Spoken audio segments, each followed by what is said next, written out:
c'est fait.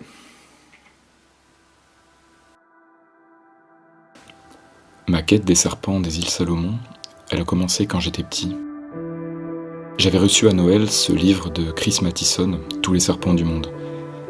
À la fin du livre, il y a un chapitre qui passe tous les genres de serpents connus de l'époque en revue. 2 noms m'ont marqué, Salmonelaps et Lovridgelaps. Ils sont uniques, une seule espèce de chaque, et ne vivent que sur des îles isolées du bout du monde.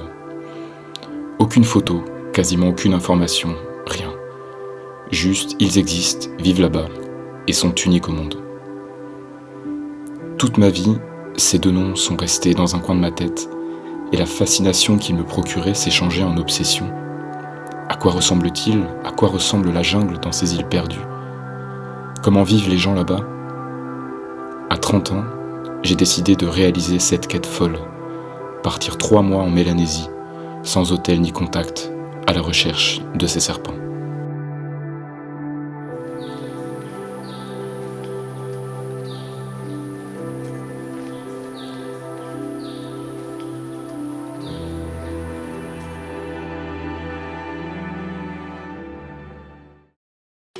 Comme je vous l'avais annoncé précédemment, sur cette chaîne, j'ai accompli mon plus grand rêve.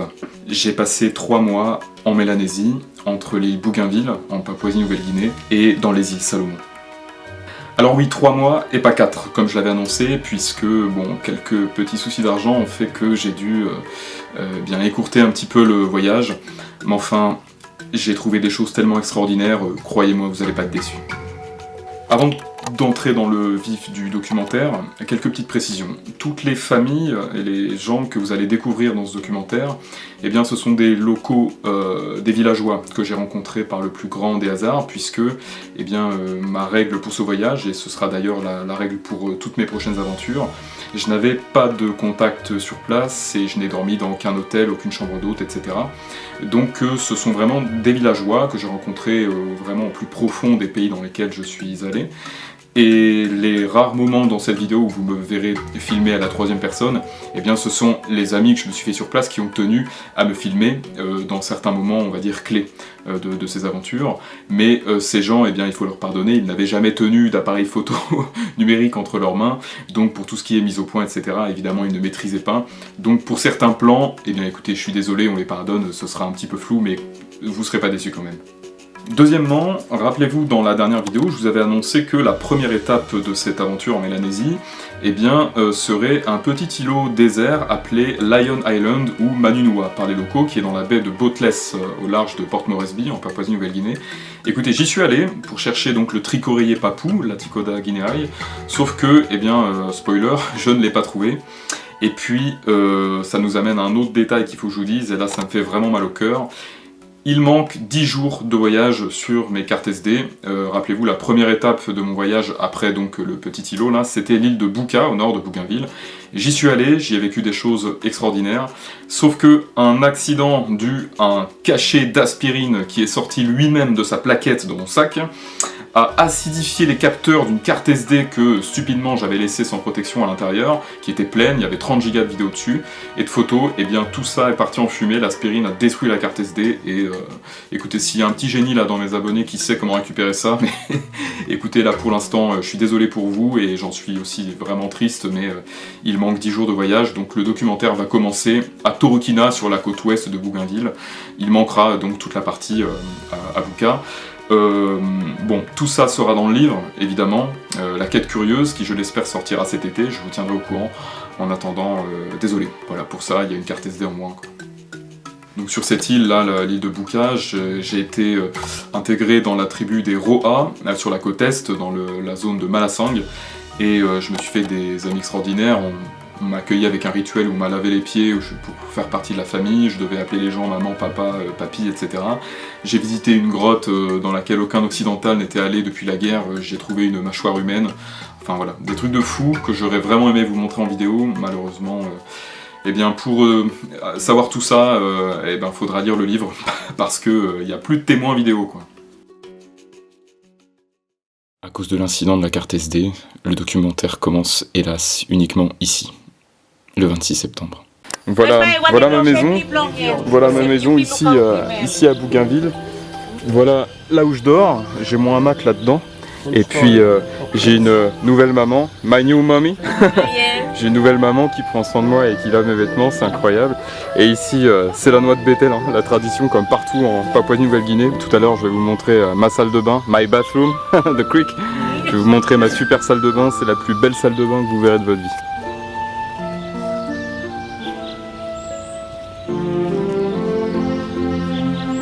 Donc sur l'île Bougainville, sur la côte ouest de Torokina, que j'ai atteint après avoir atterri donc, sur l'île Buka, j'ai trouvé une pirogue à moteur, j'ai fait 5 ou 6 heures de bateau pour atteindre la côte ouest. J'étais là-bas pour chercher un serpent énigmatique, mystérieux, oublié du monde et même des herpétologues, le Parapistocalamus edigeri, a priori, on y reviendra, endémique de la côte ouest de Bougainville. Je ne l'ai pas trouvé, en même temps je m'en doutais un petit peu, c'était mission impossible, mais enfin cette île me fascinait tellement depuis tant d'années, il fallait que j'aille enquêter sur ce serpent, rencontrer les gens qui vivent là-bas. Je ne l'ai pas trouvé, mais j'ai trouvé une aventure humaine extraordinaire. Je le dis une bonne fois pour toutes, voilà, tout ça sera dans le livre. Dans ces documentaires, sur cette chaîne, vous ne voyez qu'une infime partie de ce que je vis à l'étranger. Il y a tout un aspect humain et un aspect émotionnel et les ressentis, etc. que voilà, je ne peux pas tout vous montrer en vidéo, ce serait bien trop long. Mais tout ça sera dans le livre et j'espère que vous serez nombreux à le lire. Dans tous les cas, je vous tiendrai au courant de sa sortie. Donc c'est le chemin pour aller à la salle de bain, mais c'est aussi un endroit où je peux aller chercher des serpents le soir. Ça, c'est les toilettes des filles. Donc oui, j'ai montré la photo du Parapistocalamus à énormément de gens à Torokina parce que, évidemment, parce qu'ils reçoivent au grand maximum 5 touristes par an. Et la plupart du temps, c'est soit des linguistes qui viennent étudier la langue locale, c'est le Banouni ici, il n'y a plus que à peine 300 locuteurs, ou alors c'est des passionnés de Piaf ou des passionnés de bestioles en tout genre. Et là, cette année, je suis le premier. Donc, ils voient vraiment très rarement d'étrangers. Voilà la salle de bain. Rassurez-vous, il n'y a pas de crocodile ici. Il y a des crocodiles à Bougainville, mais Torokina c'est encore un petit peu trop au nord. Donc heureusement pour moi, il n'y a pas de croco, je peux prendre ma douche sans risquer ma vie. Donc voilà le porte-serviette. Et voilà où je vais prendre ma douche. On a un serpent les amis, je suis avec l'un des fils de Amos. Je viens de détecter ce petit serpent là, je pense que c'est ce qu'on appelle un bronzeback, donc le genre d'Andrelaphis. À Bougainville c'est d'Andrelaphis caligaster, anciennement Salomonis, qu'on considérait endémique des Salomons, mais en réalité non, c'est une espèce un peu plus répandue. Donc voilà la première trouvaille ophidienne sur Bougainville, il s'agit de d'Andrelaphis caligaster. Donc c'est en effet ce que je pensais quand je l'ai vu dans l'arbre. Excuse-moi, je t'ai fait peur. C'est un serpent qui est non venimeux, il n'est pas dangereux du tout. Il se nourrit de lézards, il chasse des lézards dans les arbres, des lézards, des geckos. Et quand il se sent menacé, il peut gonfler son cou. Et quand il gonfle son cou, on peut voir les écailles brillantes qui se révèlent. Vous voyez, là on voit les stries jaunes. Et quand il se calme, vous voyez, on les voit plus. C'est un serpent qui est magnifique, regardez son corps, les écailles qu'il a, c'est vraiment un magnifique serpent. Donc j'ai fait mes petites photos, donc on va pouvoir le relâcher et il va pouvoir retourner chasser. J'ai oublié de dire, les d'Andrelaphis, ce sont des serpents qui ont une origine asiatique. À la base, le foyer de ce genre de serpent, c'est l'Asie. Et celui-ci, il détient le record du d'Andrelaphis qui allait le plus à l'est, puisque à l'île Bougainville, et on le trouve aussi dans les Salomons, on ne peut pas le trouver plus à l'est.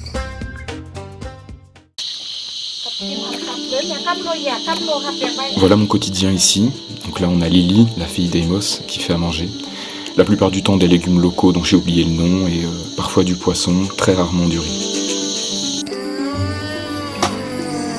Voilà le petit AJ, fils d'Amos, qui se rêve pilote dans l'armée papou.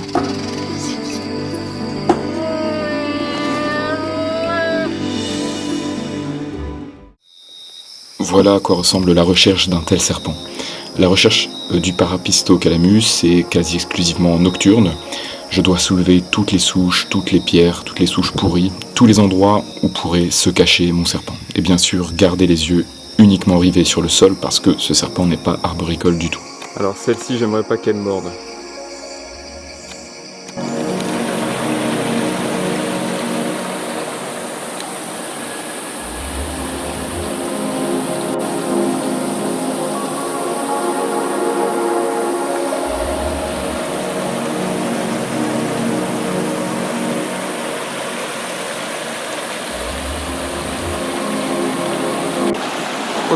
Donc il faut que je suive le guide.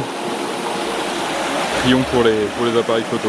Là, Amos m'emmène dans un village très isolé dans la montagne qui s'appelle Katsuvere. C'est un petit village vraiment au perché dans la jungle de montagne. En plus de chercher le serpent, même de jour on pourrait tomber dessus sous une grosse pierre ou du bois pourri. Mais le but est aussi d'enquêter sur le serpent, d'interviewer les villageois et leur montrer l'unique photo de ce serpent, leur demander s'ils le connaissent, s'ils l'ont déjà vu, etc. Voilà la baie de l'impératrice Augusta. Ça s'appelle comme ça parce que Bougainville est une ancienne colonie allemande.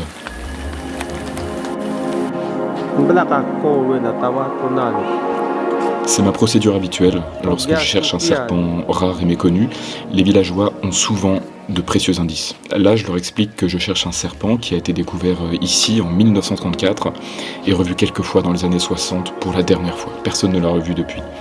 Pendant tout mon séjour sur cette île, je ne rencontrerai qu'une vieille dame et un vieux monsieur qui m'assure le reconnaître sur ma photo. Le vieux monsieur m'assure l'avoir vu une fois en 1995 et jamais depuis.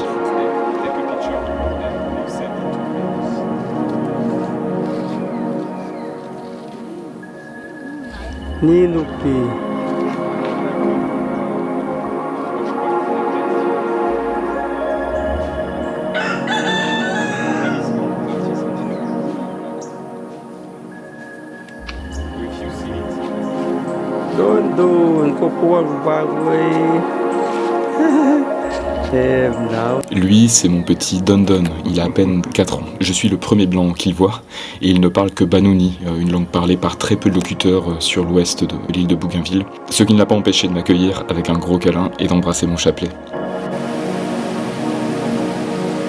Il y a beaucoup d'or à Bougainville, mais que les Sisiaziquets en herbe ravivent leur soif de gain, les zones aurifères sont déjà occupées et je ne conseille à personne de s'en approcher. Même mon ami Amos, chez qui je loge, s'y ferait attaquer.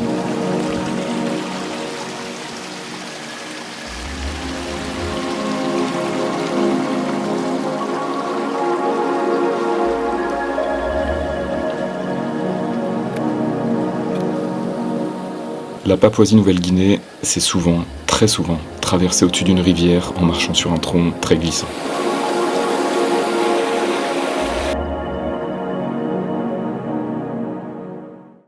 Donc aujourd'hui c'est le moment d'établir le piège à trappe. C'est une technique utilisée par beaucoup d'herpétologues pour détecter des espèces fouisseuses et des espèces compliquées à détecter. L'idée en fait c'est d'enterrer ce seau et de laisser le haut du seau à la surface du sol et ensuite de mettre une sorte de tôle perpendiculaire à la circonférence du seau. Vous verrez, je m'explique peut-être mal mais vous verrez après. Et en fait les serpents qui vont vouloir traverser la forêt pour venir ici n'arriveront pas à passer sous la tôle, donc ils vont longer la tôle et finir par tomber dans le seau. Le tout est aussi de protéger le seau de la pluie, puisqu'ici il y a des pluies diluviennes tous les jours, et donc on va mettre ma tarpe qui me sert normalement pour mon hamac au-dessus du seau. J'ai choisi cet endroit parce que c'est ce qu'on appelle un écotone, c'est-à-dire une sorte de frontière entre un habitat, celui-ci qui est vraiment la forêt primaire, et ici qui est une plantation où la terre est très meuble. Donc bon, pour détecter le Parapistocalamus, faut peut-être pas rêver, même si on ne sait jamais, on ne sait vraiment jamais. Mais en tous les cas, les femmes ici qui travaillent le jardin me disent qu'elles voient très souvent des blind snakes, donc des serpents aveugles. Donc ça peut être un très bon moyen pour détecter des serpents aveugles de Bougainville. Sachant qu'à Bougainville, il y a une espèce endémique qui est Acutotyphlops kunuensis. Alors normalement, c'est pas qu'un seul saut, il en faut au moins 5 ou 6 sur 20-25 mètres. Mais là, on le fait vraiment à l'arrache parce qu'on n'a qu'un seul saut. Mais c'est histoire de dire, on aura essayé quoi. Bon, ça y est, avec de bons ouvriers, en 10 minutes, le piège est posé. Donc de cette manière, en fait, le serpent va vouloir se balader, il va vouloir traverser, sauf qu'il va se heurter à la tôle, donc il va suivre la tôle et tomber à l'intérieur. Voilà.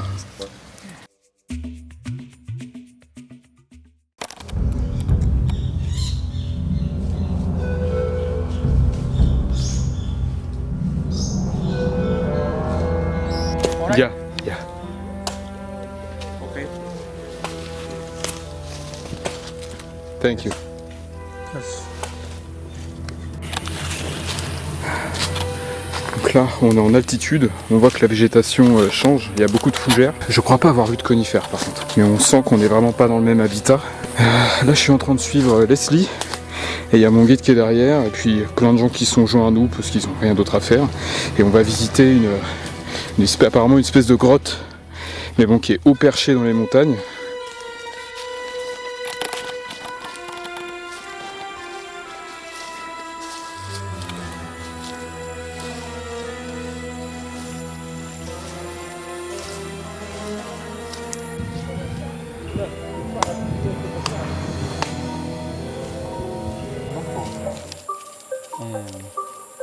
I have to record for my dad. Yes. Because my dad smokes a lot. No worries, you record him doing the local tobacco. Ça, c'est du brousse, un tabac local séché au feu de bois. Taste it. Okay. Thank you, my friend. You have mashes, mats. Yeah.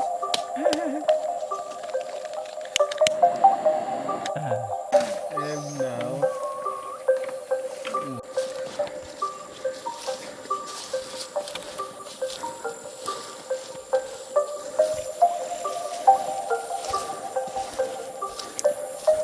Donc comme je le disais à mes nouveaux amis, Bougainville est une île un petit peu boudée par les spécialistes d'animaux, en particulier parce qu'ils pensent que comme on est encore en Papouasie-Nouvelle-Guinée, c'est un peu dangereux de venir ici, mais en réalité les gens ici sont mélanésiens de culture et pas vraiment papous, donc les gens sont timides mais très gentils.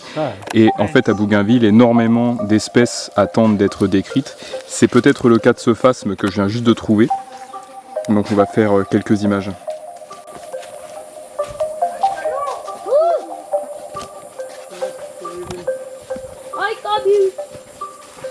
Pour s'appeler les uns les autres à de longues distances en Papouasie-Nouvelle-Guinée, on prononce souvent le nom de l'autre en le terminant par une syllabe très aiguë pour se faire entendre.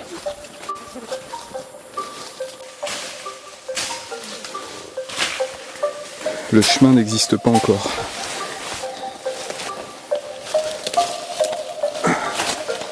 Enfin.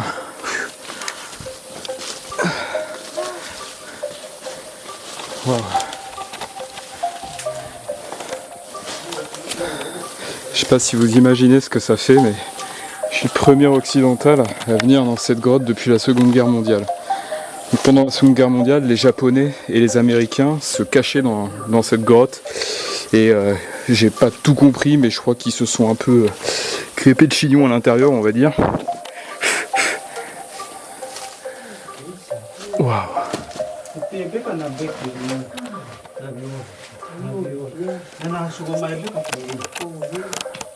Donc ils viennent de m'expliquer qu'ici il y avait des squelettes et des crânes en fait des Japonais tués par les Américains, mais qu'ils sont plus là parce que les Japonais sont venus les récupérer et les revendre.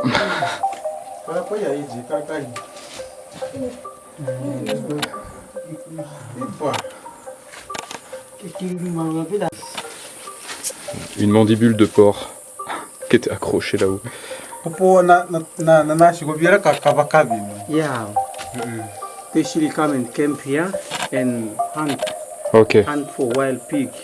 You think this school is from World War II or maybe it's more recent? No, it's more recent. Okay. Yes. Okay. But this was used during World War II Yes. by the Japanese, I think. Yes. Japanese. Yeah, they are bunker. Ok. Donc ça c'était des bunkers qui aujourd'hui ressemblent plus à grand chose, mais on peut y trouver ça à l'intérieur. Oh, Otorki Chito. for water? Yes. Ok. They used to drink water and fight. Ok. Wow. Toi Japanese or American? Yes, Japanese. Japanese. Ok. But the Americans as well. Oh, there is no writing anymore. It's too old. Yes, Okay. it's too old. So that Japanese bullet? Yeah, American. American Okay. bullet.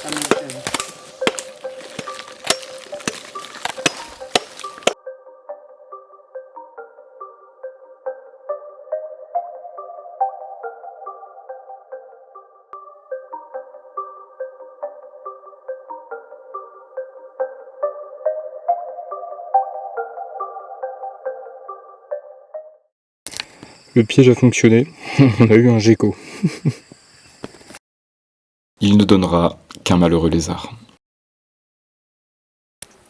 Voici Corussia zebrata Alfred Schmitty, un lézard unique au monde, endémique de l'île Bougainville, et le seul que je verrai sur l'île, eh ben je l'ai mangé. À Rome, on fait comme les Romains.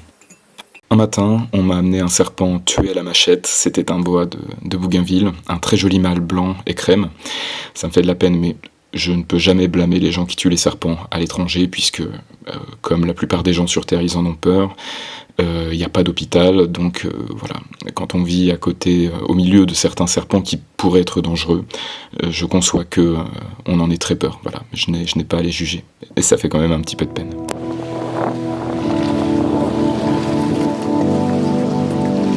Donc la toute petite île qu'on voit à gauche, c'est, on l'appelle en anglais Small Torokina. En fait, Torokina, en Banumi, ça veut dire petite île. Donc ça, c'est la petite Torokina. Et le district dans lequel on vit, c'est Torokina tout court. Et la grosse, c'est Puluata, la grosse île juste derrière. Là, je suis avec Jericho. Et on va essayer de trouver quelques serpents marins si on a de la chance. Là, c'est le coucher de soleil, c'est le moment où les tricoréiers reviennent de l'eau. Jericho, sometimes do you sight some crocodiles here? Yes, but only they come out at night. At night? Yes. Okay. And here, just here? No, In the sea? No? in the river. In the river? But Okay. here we have no many crocodiles. Okay, But it's in some. people, they eat people. Yeah. But sometimes it happens, you see some crocodiles. Yes. Ok. Je voudrais pas dénigrer mon pays, mais la Normandie, ça fait pas le même effet. Derrière moi, c'est la rivière Chiviu. Chiviu? Yeah. C'est la rivière Chiviu. Et c'est un des rares endroits à Torokina où parfois il y a des crocodiles. Les locaux me disent qu'on peut les voir la nuit, qu'on peut voir les yeux qui brillent, qui se reflètent dans les lampes, dans les torches. Mais là, pour le moment, l'important... Oh, je vois des trucs qui bougent. L'important, c'est de trouver des serpents marins. Thank you. This is Torokina. I meet my friend Matthew, and I was so happy to meet my friend and take him around. This is Chiviu. This is River Chiviu. We call it Chiviu, and I'm really happy to meet my friend from France to come here. Chiviu is one of the river that was used during the World War II, and there's many bats here. A war relic.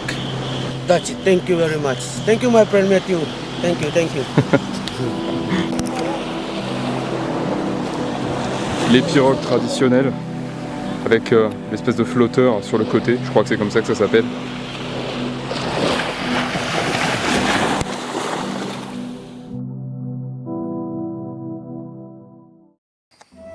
Ce soir-là, j'ai vu un lézard, Ipsilurus longhi, donc c'est la première vidéo au monde en milieu naturel.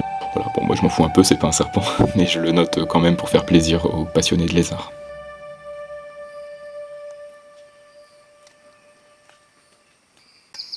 Ok les amis, il y a un petit couscous là-haut. Je sais pas si vous arrivez à voir les yeux brillants. Ce soir, c'est recherche nocturne du Parapistocalamus avec les enfants et certains neveux d'Amos.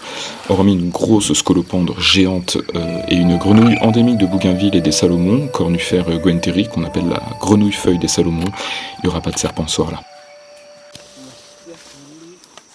Une bombe pas explosée.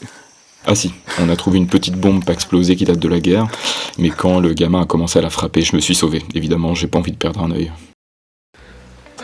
Là, c'est un petit peu la merde. Je suis malade comme un chien, puisque à cause du volcan, le mont Bagana, qui crée, donc, comme on l'a dit, un microclimat, bah là, depuis 5 jours, on a perdu, je pense, au moins 10 degrés. Donc moi, évidemment, s'il fait moins de 70 degrés à l'ombre, je suis en danger de mort à cause du froid. Donc là, je suis cloué dans mon hamac avec de la fièvre et le nez complètement pris. J'espère que c'est ça et pas la malaria.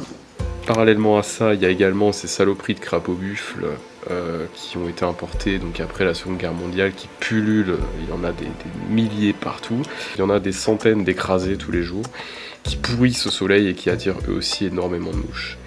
Et le problème, c'est que la moindre blessure ici, même une piqûre de moustique que vous avez un tout petit peu gratté en 2 jours, c'est complètement purulent, dégueulasse, je vous passe les détails.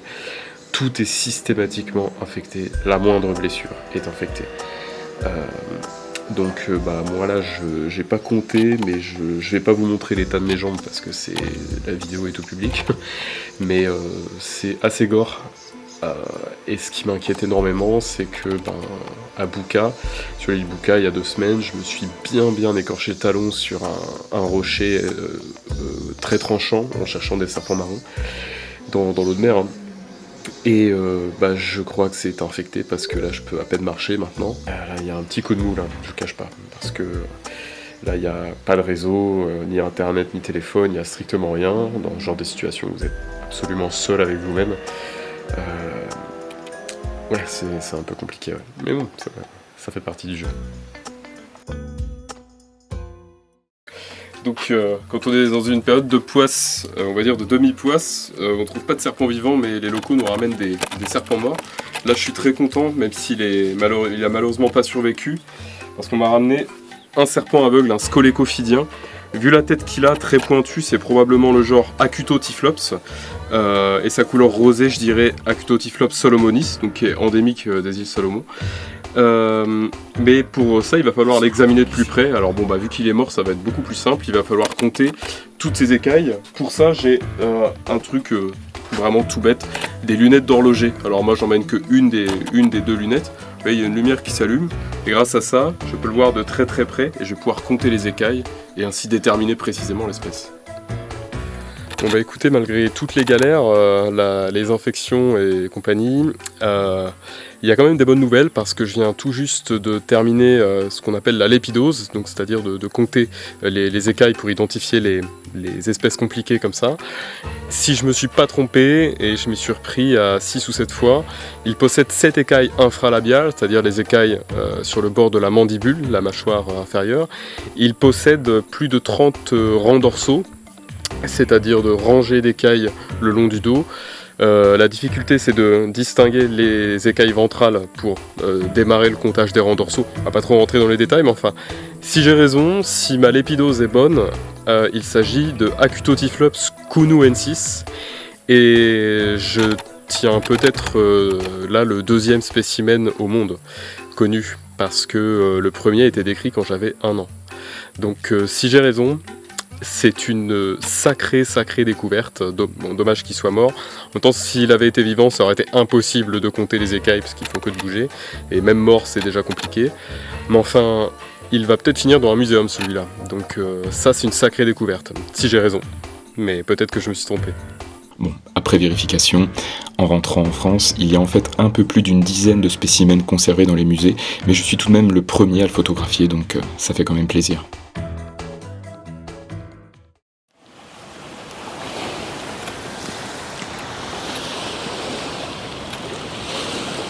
Bon, et bien hier matin, pas de bateau, donc levé à 4h du matin, malade comme un chien et boitant à cause des blessures partout sur les jambes infectées. 1 heure de marche, 1h15 de marche, pour rien, parce que il n'y avait pas de bateau. Ici c'est le gros problème, c'est les transports. On ne sait jamais, les bateaux, on ne peut pas vraiment compter dessus, on ne sait jamais trop quand ils sont là. Ce matin, a priori, d'après mon guide, c'est sûr qu'on va avoir un bateau. Donc on s'est relevé à 4h ce matin, marché encore 1h15, et là on attend en admirant le magnifique lever de soleil sur l'embouchure de la baie de l'impératrice Augusta. Donc ici Puruata Island, la lune juste au-dessus qui éclaire l'océan, c'est magnifique.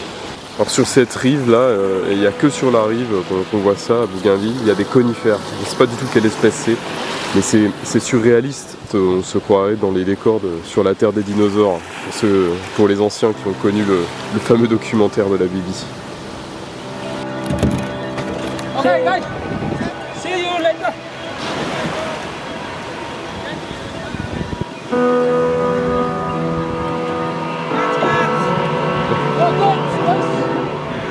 Goodbye.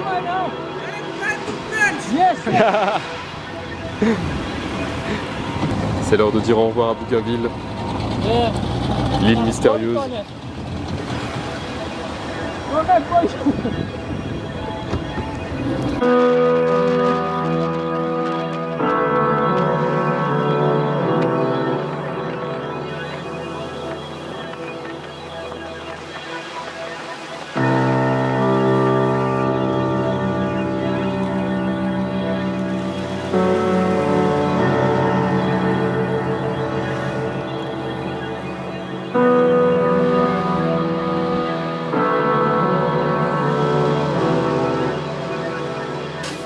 Je n'ai donc pas trouvé le Parapisto Calamus malgré une recherche intensive pendant tellement de temps sur cette île.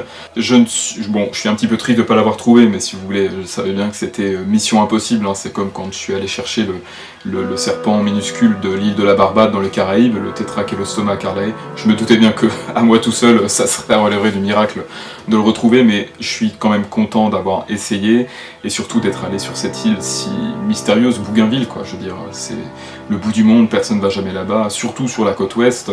C'était une aventure humaine extraordinaire, et puis je reviendrai un jour, déjà pour revoir les amitiés, hein, que j'ai nouées là-bas, et puis je reviendrai avec une meilleure stratégie pour retrouver ce serpent, et cette fois ne pas repartir sans l'avoir trouvé. J'ai déjà ma stratégie, ce sera pour, je pense, dans un certain nombre d'années.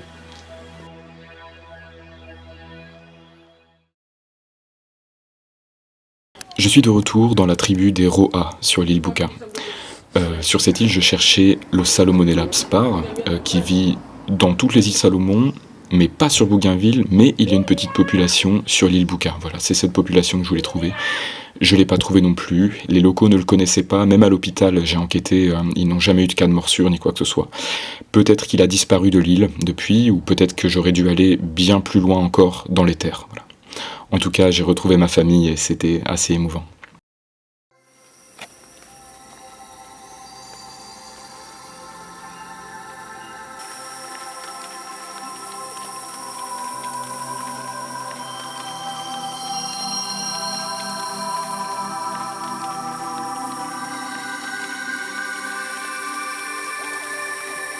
Bon bah ça fait déjà un serpent, c'est cool. Il y a aussi Mister qui m'a rejoint. Jungle, on y va? Tu veux chasser du couscous? Allez viens, on y va. Tu nous chopes un couscous, hein. Bah, j'ai pas encore goûté donc je compte sur toi. Bah, je peux vous dire qu'il y a un heureux là. Il a trouvé quelqu'un pour aller chasser, pour l'emmener dans la brousse à 2h du mat. Par contre tu connais notre contrat, t'as écouté ce que je t'ai dit Jungle, si tu vois un serpent, tu lui casses pas le cou. Juste tu le prends délicatement et tu me le ramènes. Deuxième soir, toujours avec mon fidèle acolyte qui a trouvé je ne sais quoi. Qu'est-ce que t'as vu Jungle? Un grillon encore? Ah faut que tu le tues, c'est une menace pour le village. Faut que tu nous débarrasses de ce danger Jungle. Un petit Boigai regularis là-haut. Alors le Boigai regularis, j'en profite pour faire un petit cours sur cette espèce problématique. Le Boigai regularis, donc c'est une couleuvre qu'on dit opistoglyphe, c'est-à-dire que ses crochets à venin sont en arrière sur son maxillaire, dans sa mâchoire supérieure. Le venin n'est pas dangereux pour l'homme, à moins d'un gros spécimen. Ils peuvent frôler les 3 mètres, hein, ils peuvent dépasser les 2,50 m, notamment en Australie. Et en fait, donc là, ce serpent ici, il est natif, donc il vit naturellement en Australie, en Nouvelle-Guinée. Par contre, pendant la Seconde Guerre mondiale, ce serpent a eu l'habitude de se cacher dans des bateaux et dans des avions. Et il a colonisé, ce petit malin, tout un tas d'îles du Pacifique qu'il n'était absolument pas supposé atteindre. Sur l'île de Guam, en Micronésie, il a causé une catastrophe écologique. Je n'ai plus les chiffres en tête, mais je crois qu'il a fait s'éteindre quelque chose comme 6 espèces d'oiseaux, plusieurs espèces de lézards. Il grimpe sur les barrières électriques qui causent des blackouts qui coûtent des millions de dollars au gouvernement, voilà, des coupures de courant, excusez-moi, qui coûtent des millions au gouvernement chaque année. Ce serpent est une catastrophe lorsqu'il n'est pas chez lui. Voilà. Tout un tas d'autres anecdotes, hein. Il y a eu des livres décrits là-dessus, notamment par le scientifique Gordon Roda, que je conseille à ceux que ça intéresse. Des gens se sont fait mordre, pardonnez-moi, les testicules en allant aux toilettes par ce serpent. On l'a vu manger des serviettes hygiéniques usagées dans la rue, on l'a vu manger des morceaux de hamburgers, même des morceaux d'emballage de nourriture. Enfin, ce serpent, quand il est en dehors de chez lui, c'est un punk en fait. Voilà. Et il fout un bordel pas possible.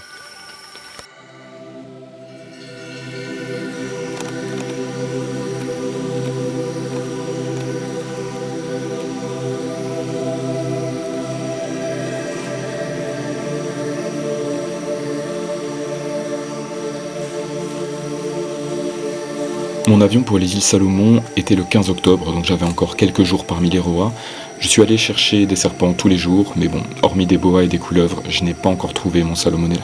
J'ai d'ailleurs ramené un petit d'Andrelaphis caligastra au village, où j'ai dormi avec, pour le montrer de près aux parents et aux enfants, car ils le confondent avec les boigas, donc je voulais bien leur montrer les différences.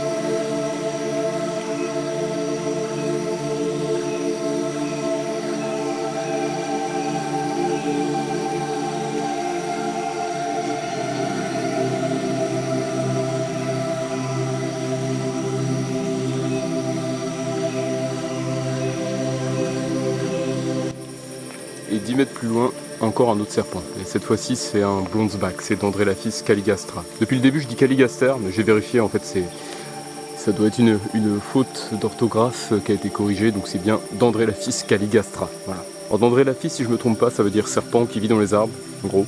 Et caligastra, ça veut dire joli ventre. Voilà.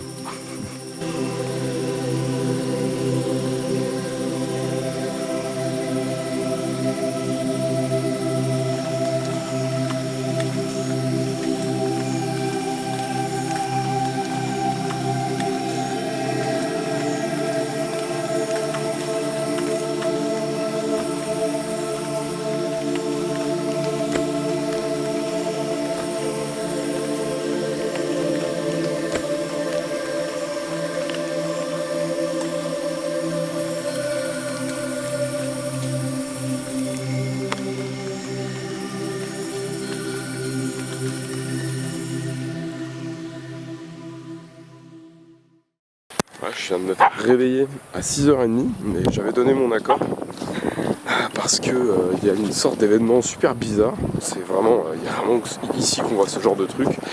Ici sur l'île Buka, donc en fait au mois d'octobre, qui bang bang, une fois par jour, une fois par an, pardon, je suis pas réveillé. Une fois par an, au mois d'octobre, il y a un événement hyper bizarroïde.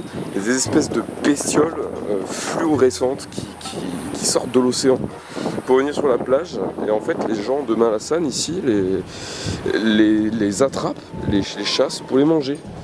Voilà, donc je vais aller filmer cet événement super chelou parce que ça m'intéresse quoi. Il m'avait prévenu qu'il y aurait beaucoup de bruit et que c'était un événement extraordinaire et que les gens font que de hurler Hyenas, Hyenas, parce qu'ils appellent ça le Hyenas. Ça s'écrit comme une hyène en anglais, d'après ce que j'ai compris. Et bah il m'avait pas menti, hein. Là je sais pas si vous pouvez entendre. Même les chiens s'y mettent quoi.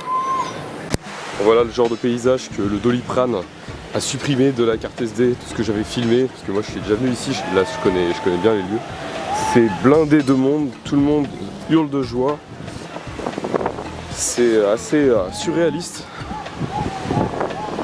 Alors d'après leur description, parce qu'ils m'ont dit que c'était des petits serpents marins. Mais des serpents marins violets fluo, ça n'existe pas. Donc d'après leur description, je pense que c'est des sortes d'holoturies, des sortes de mollusques ou de vers marins. Il y a un monde pas possible, c'est surréaliste et c'est magnifique. Alors qu'est-ce que c'est que ça? Ok. Alors voilà les fameuses Hyenas. Donc ce sont, je pense que c'est des mixines. I can take it behind. Yeah. Yes. Quelle sensation étrange. Ouais, ce sont des vers. Ce sont des vers marins. Et il va falloir que je mange ça. Bon bah pourquoi pas hein. C'est noir de monde, on voit même pas même au bout de la plage là-bas, il y a des centaines de personnes. Et là-bas c'est pareil, c'est vraiment fou. So, how do you know it's the good day? Yesterday people come there at night, right? Yeah, they come and see the signs last night. They find some sign and they give a message that tomorrow we'll get this too. Okay, so I will taste. Okay.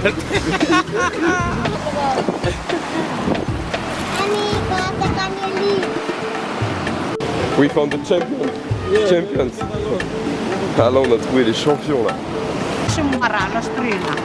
So you can take this orange one, we can take it and make it a stew like a spaghetti. Yeah, okay. The orange one only. The orange one only? Yeah. Okay. It will taste like one of the food that we never experienced. So the blue one, The blue one, no. they are not the same taste. They are not the same taste. So this orange one, we will take it and you try. Yeah, I will try. Maybe I'll take the orange one and put it in the dish and we'll go and fry it. Yeah, okay. So this one we'll wrap it with the leaf and put it on the fire. Nah? Okay. Heat it. Okay. Then after that we take the what we call mumu, Mumu. stone. On the stone. We heat Okay. the stone and we put it inside. Okay. After that it will dry up now and Oh, we'll yeah. eat. Yeah. Là, je me dirige vers la petite île de Petats, une petite île toute fine et allongée, tout en longueur, à l'ouest de Buka. En fait, mon grand-père, donc de la tribu Uroa, est né sur cette île, mais il n'a jamais eu assez d'argent pour emmener toute la famille voir sa famille de Petats. Donc moi, ça représentait pas beaucoup d'argent pour moi, donc j'ai payé le bateau pour tout le monde et puis on a pu l'emmener.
William, nice to meet you.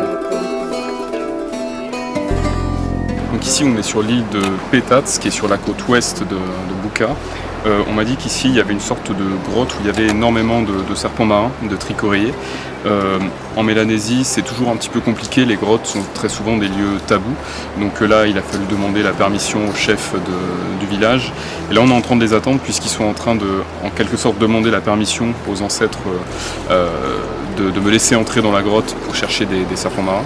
Les serpents marins, en tout cas dans le nord de la Mélanésie, Bougainville et Buka, j'ai remarqué, sont souvent associés à des événements de malheur. Par exemple, quand il y a un enterrement, ils disent que les serpents marins ont tendance à se montrer.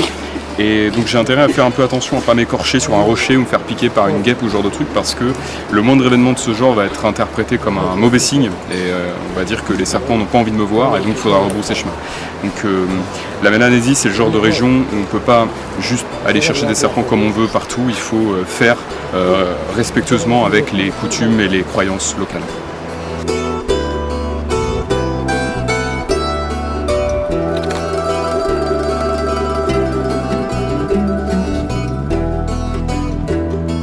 Bon, pas de serpents marins encore une fois. Rassurez-vous, j'ai été récompensé pendant ce voyage avec les serpents marins, mais patience, voilà. La vidéo commence doucement, mais croyez-moi, vous n'êtes pas prêts pour ce que vous allez voir.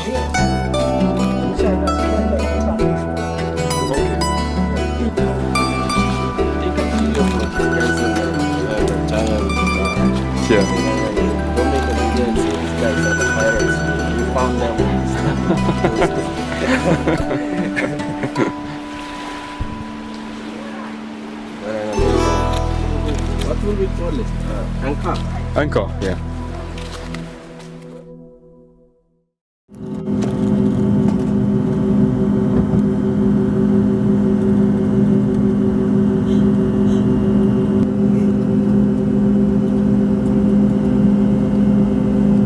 Bon, alors là je suis dans ma chambre de location à Port Moresby.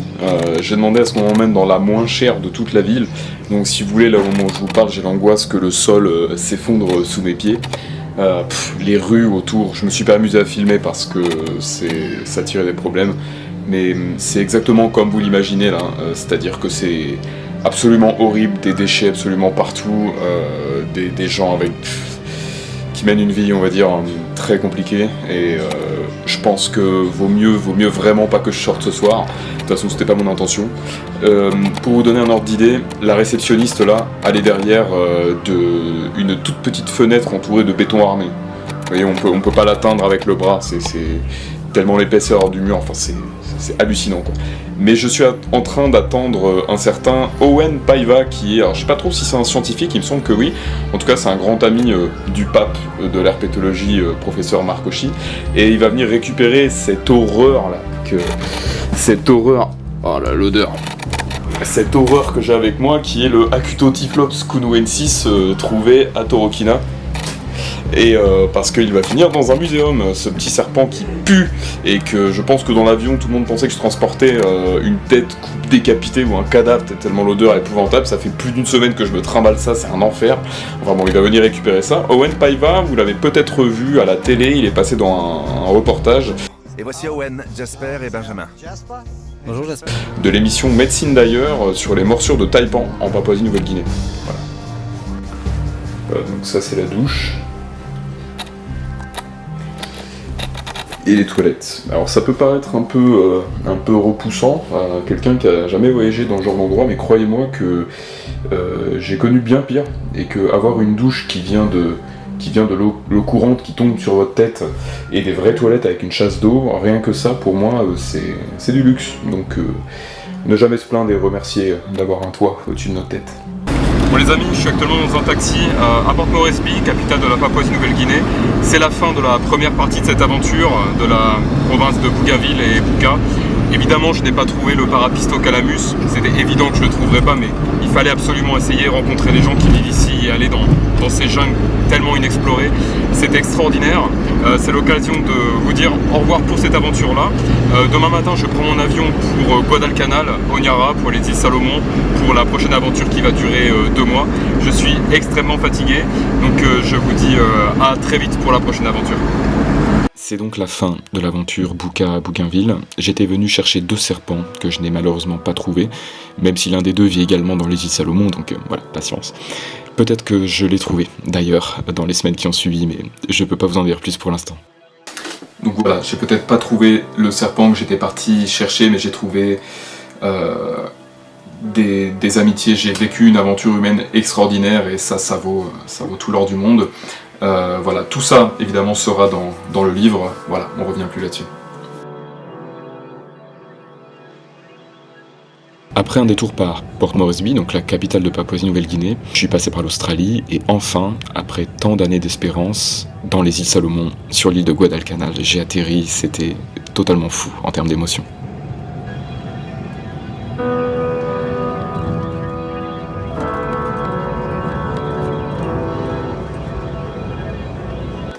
En atterrissant à Honiara, sur l'île de Guadalcanal, dans les îles Salomon, écoutez, c'est toujours un peu le même problème avec moi, c'est-à-dire que les agents de l'immigration me demandent tout le temps, bon, où est-ce que tu vas dormir, c'est où ton hôtel, ou ton Airbnb, ou ce genre de choses, et moi, à chaque fois je leur dis la même chose, laissez-moi partir dans la jungle, il faut que je cherche des serpents, vous inquiétez pas, Jésus fera le reste, il m'arrivera rien, mais il faut juste me laisser sortir, quoi. Donc ils sont toujours un petit peu réticents, alors pas pour un côté administratif ou quoi, juste parce qu'ils ont peur pour vous en fait, ils ont simplement peur qu'il vous arrive quelque chose.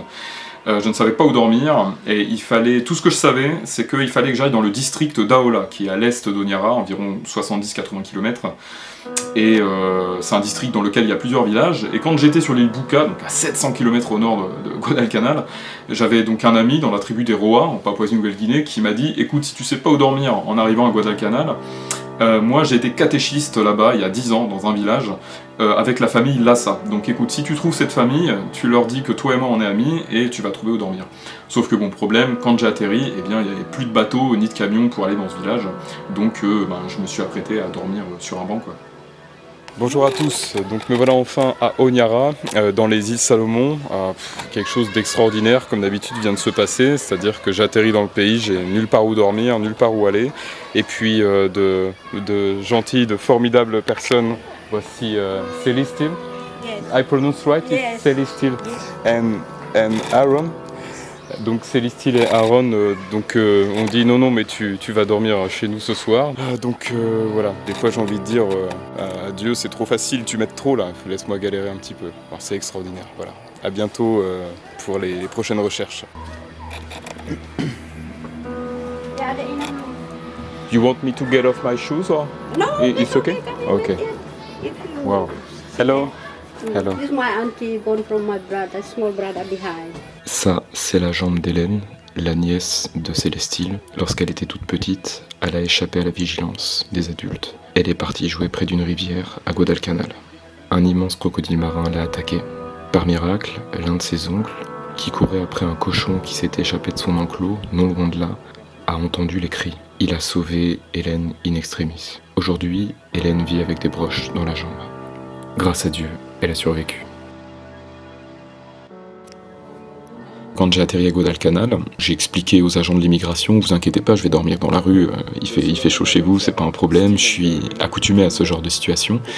Ils étaient terrifiés à l'idée que je dorme dans la rue, et pendant qu'on discutait, il y a une petite voix tremblotante qui en fait écoutait notre conversation, et j'ai entendu « Tu vas dormir dans ma maison, j'espère que t'aimes le temps ». Et donc j'ai rencontré Célestine et Aaron, qui n'ont pas d'enfants, et qui ont désiré me loger chez eux. Alors j'étais prévenu, je suis désolé, mais je voyage avec peu d'argent, vous savez, je pourrais pas vous donner énormément. On m'a dit non, tu payes rien, etc. Donc bon, j'ai acheté beaucoup de nourriture pour eux, pour qu'on se fasse des super repas. Et ce couple et leur petite cabane dans une communauté qui s'appelle Green Valley, et ben ça a été mon point de chute. À Guadalcanal. À chaque fois que j'allais sur une île pendant une dizaine de jours et que je revenais, eh bien je dormais chez eux. Voilà, je les oublierai jamais. Le lendemain, j'ai pu avoir une pirogue pour aller dans le village de Mbalo. Je voulais y aller, c'est dans le district d'Aola. À Guadalcanal, de base, j'avais aucun plan. Eh bien, mon ami Clive m'avait dit si tu sais pas où dormir à Guadalcanal, tu vas dans le district d'Aola. Que si tu les trouves, tu leur dis que toi et moi on est amis et tu auras un endroit où dormir. Alors, au cas où cette famille n'habitait plus ici depuis 10 ans, Célestine m'a dit j'ai un cousin qui habite dans un village dans le district d'Aola. Je vais passer un coup de fil et si jamais vous trouvez pas la famille Lassa, tu pourras dormir chez lui. La mer était déchaînée. Des vagues géantes se succédaient. 1000 fois j'ai cru qu'on allait se retourner. J'ai prié Jésus et prié la Sainte Vierge un nombre incalculable de fois. Et à un moment, une vague géante est arrivée à côté du bateau. Mon skipper l'a prise de face, parce que bon, ils savent ce qu'ils font quand même. Le bateau a décollé dans les airs. Moi, je me tenais à une planche. Et en réalité, c'était 2 planches l'une sur l'autre. Et donc, en l'air, eh bien, ces 2 planches, avec la force centrifuge, se sont séparées l'une de l'autre. Mon pouce a glissé entre les 2 planches. Et quand le bateau a ratterri, eh bien, il a ratterri de tout le poids du bateau sur l'ongle de mon pouce. Ce qui va vite devenir un problème.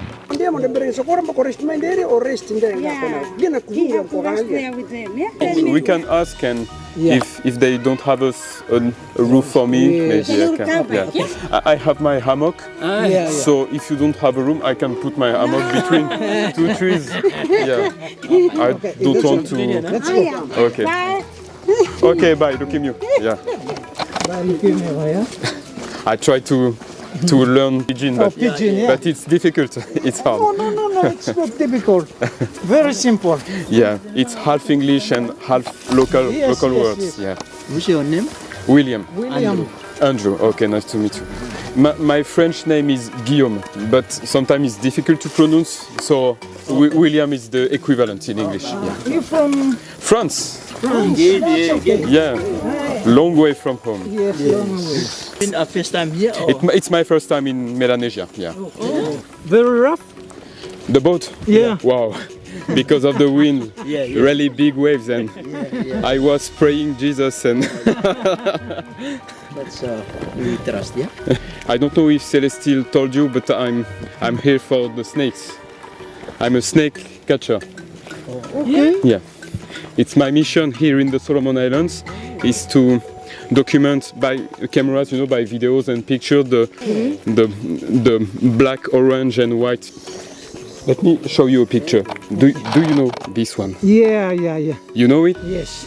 How do you call it here? By Kwaitolo or? Umatam Bunia. That's the one I'm looking for. Yeah. On the rock.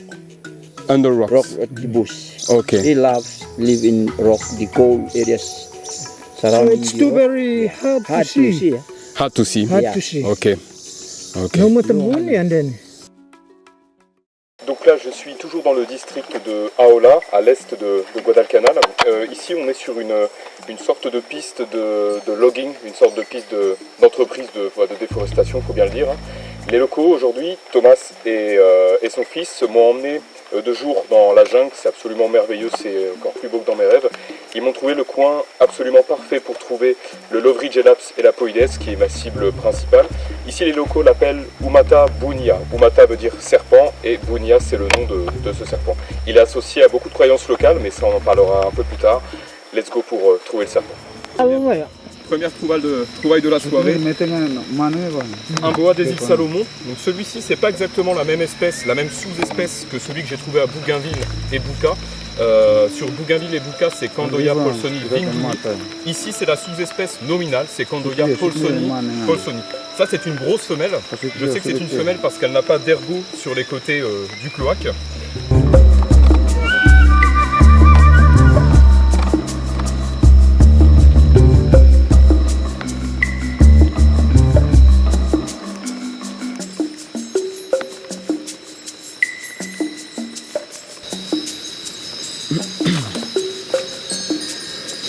On sait très peu de choses des mœurs du Lovridge Elaps. On sait que c'est un serpent nocturne. Le peu de rencontres qui ont été faites, c'est vraiment uniquement la nuit. Et c'est un serpent qui a des mœurs. Hey, snake, guys! Snake! Bronzeback! That's a small one. Just here. You see on the branch?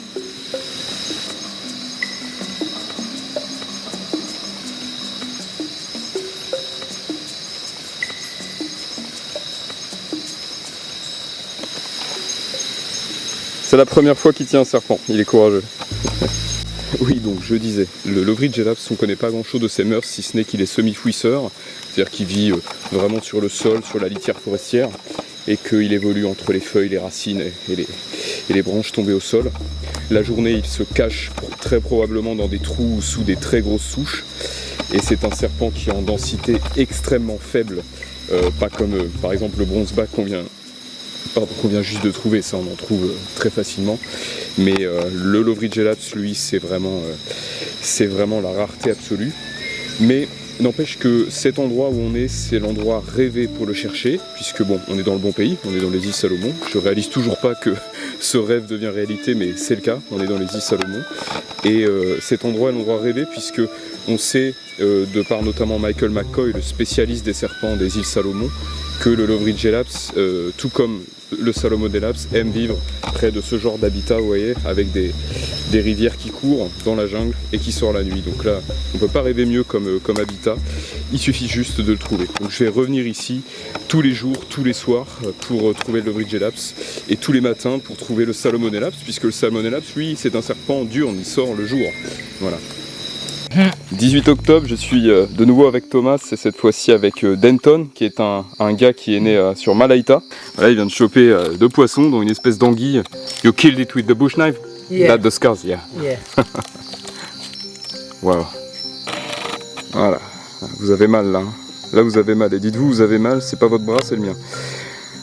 Dites-vous, la douleur là me prend jusque dans l'épaule.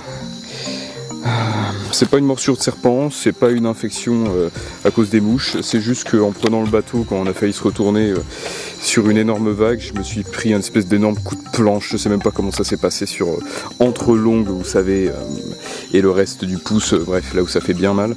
Et du coup, je sais pas pourquoi, ça a l'air d'être infecté, ça fait une douleur de chien, donc écoutez, demain matin je vais à la messe, et ensuite je vais à la clinique pour qu'il me coupe le pouce et que je sois enfin soigné. Ce petit Candoya paulsoni, le boa des îles Salomon. Alors celui-ci c'est un petit mâle. Il est beaucoup plus gentil que sa maman qu'on a vu hier.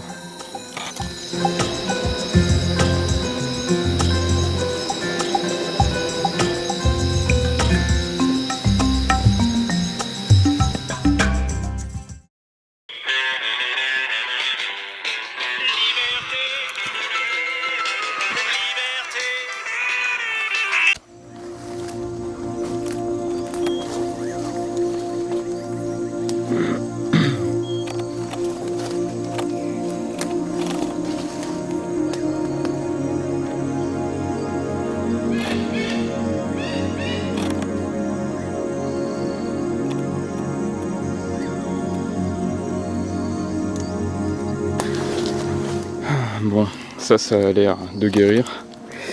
Là, ce matin, donc c'est prospection matinale. Je cherche l'autre serpent venimeux des îles Salomon, qui est le Salomonella spar. Donc, on ne sait pas grand-chose de cette espèce, si ce n'est que c'est un élapidé de la même famille que les cobras, les mambas, les serpents marins. Et que jusqu'en 2018 on ne savait rien de son venin, mais donc en 2018 un gamin de 15 ans s'est fait mordre et il a failli mourir, il a passé 5 jours à l'hôpital complètement paralysé. Donc c'est un serpent potentiellement très dangereux. Les locaux, quand je leur montre la photo, ils sont pas très sûrs parce que comme c'est un serpent plus ou moins marron avec des bandes, ils le confondent probablement avec d'autres espèces comme le brown tree snake, le bogai regularis. Donc a priori c'est celui qu'ils appellent le hoholai.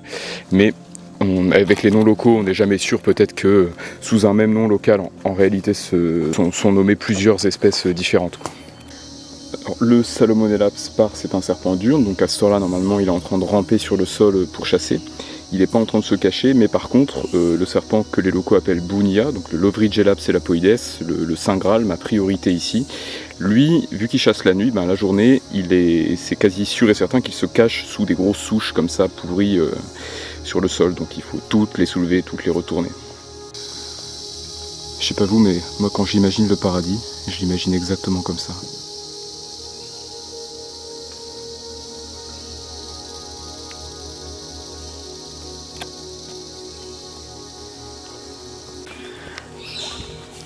Pour vous donner un ordre d'idée du privilège que c'est d'être ici, donc là, comme déjà dit, je suis dans le district d'Aola, village de Balo. C'est reculé, il faut prendre le bateau sur 60-70 km. Et c'est le genre de village, ils voient jamais de touristes, ils n'ont jamais de visiteurs, si vous voulez. Il n'y a pas de maison d'accueil, il n'y a pas d'Airbnb, il n'y a pas d'hôtel, de resort ou je ne sais quoi. C'est pour pouvoir venir sur ces terres-là, parce que là où je marche actuellement, c'est leur territoire. Ce sont ce qu'on appelle ici les landowners, les propriétaires terriens, c'est ça. Et il faut leur autorisation, il faut demander la permission. C'est pas donné à tout le monde, c'est pas tout le monde qui a la chance de pouvoir marcher dans cet endroit-là. On n'est pas sur un parcours touristique pas loin de la capitale, on est vraiment reculé, donc il faut vraiment être humble et remercier profondément ces gens qui verront le documentaire que je vais sous-titrer en anglais de me laisser venir ici.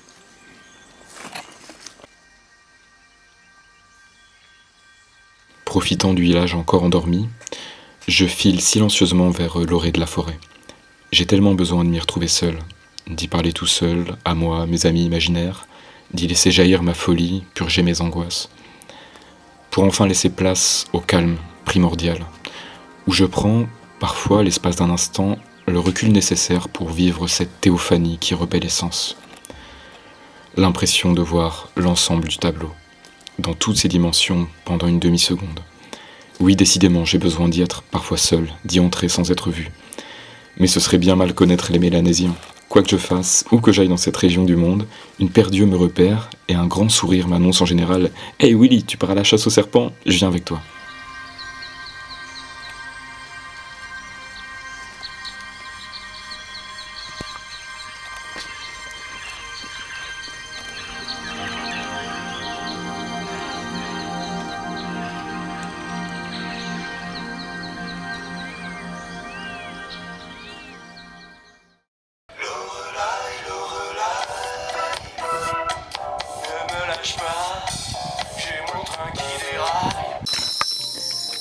Ça y est, on y est reparti. Chercher le Lovridgelaps la nuit, au même endroit, encore et toujours, près de cette superbe rivière. Non maman, il n'y a pas de crocodile dedans. Alors là vous vous dites, autant de boulot pour trouver un serpent, autant de sacrifices et d'argent dépensé, j'espère qu'il est beau son serpent. Parce que c'est vrai que je suis connu comme étant un peu l'amoureux des serpents moches, capable d'aller à l'autre bout du monde sur une île perdue, juste pour un serpent tout pourri, tout marron. Non, lui c'est une beauté absolue, faites-moi confiance. Je viens juste de poser ma main là-dessus, et il y avait une scolopendre de peut-être 20 cm juste à côté de ma main, quoi. Là je viens de passer à côté d'un moment très douloureux. On va essayer de... Oh, she's here. Wow. Do you see it? Yes. Wow. Regardez la taille à côté de ma main. Oh là là. Wow.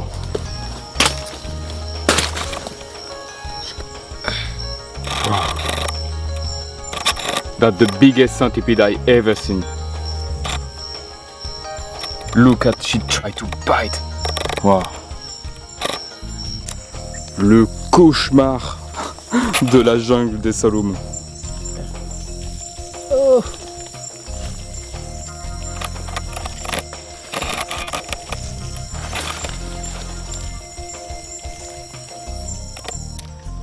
Petit Candoya polsoni, juste ici. Je pense que c'est un petit mâle, c'est exactement le même pattern qu'hier.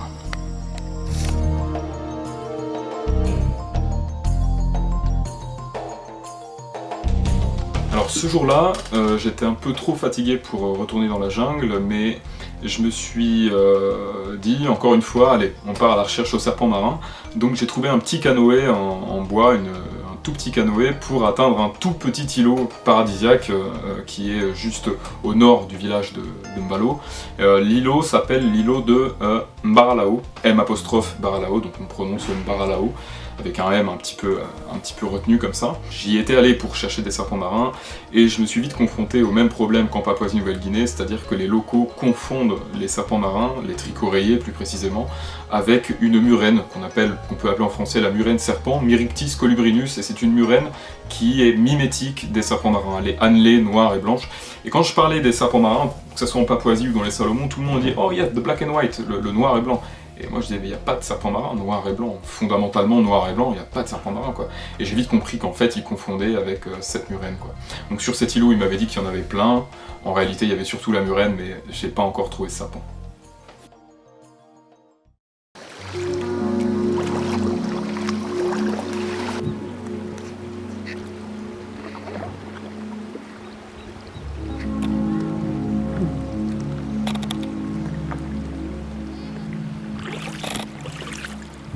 Mon chauffeur est en train d'aller chercher quelqu'un d'autre, parce qu'on peut être que deux dans le canot.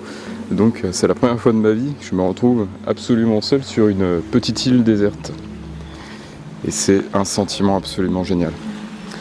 Bien entendu, vous en doutez, je suis pas là pour flemmarder sur la plage. Ici, apparemment, je sais que j'ai dit ça énormément de fois depuis le début de ce voyage sans jamais les trouver, mais il paraîtrait qu'il y a beaucoup de serpents marins. Donc on profite de la marée basse pour essayer d'en trouver un.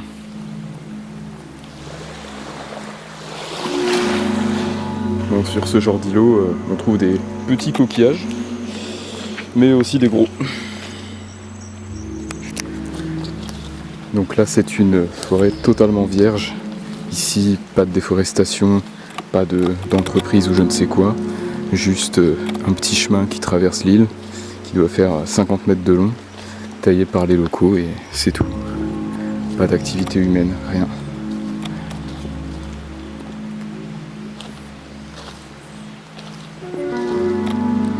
L'île est tellement petite que vous entendez à la fois le bruit de l'océan et les bruits de la jungle.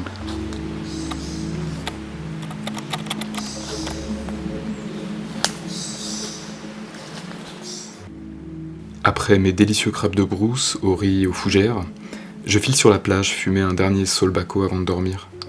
Il fait désormais nuit noire, mais la voûte céleste est constellée d'étoiles, dans un sens où je ne les ai jamais vues. Entre les embruns et mes volutes, une curieuse lumière informe.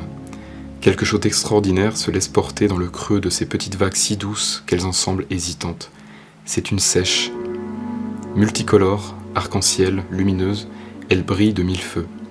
Le petit extraterrestre va et vient au gré des mouvements de l'onde, ses petits tentacules peinant à le diriger. Ce soir, j'ai vu une fée.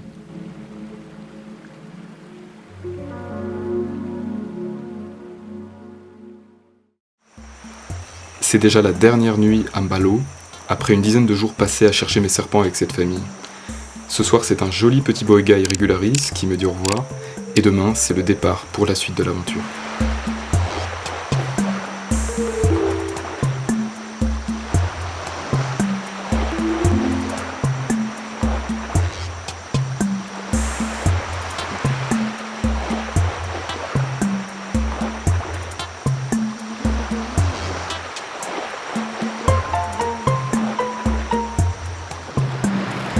J'ai voyagé pendant 5 heures dans la remorque d'un camion qui relie l'est de Guadalcanal à Honiara, la capitale, en admirant le lever du soleil.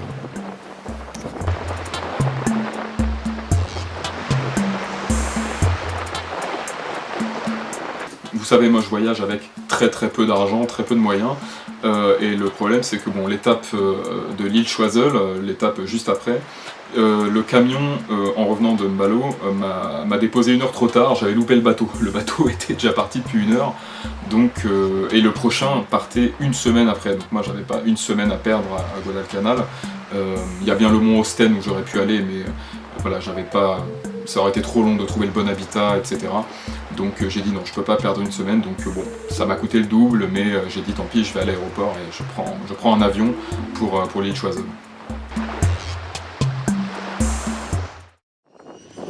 C'est un avion 10 places, un tout petit avion, et le cockpit ne ferme pas. Donc vous voyez en fait les pilotes appuyer sur les boutons, piloter, etc. en temps réel, c'est vraiment génial.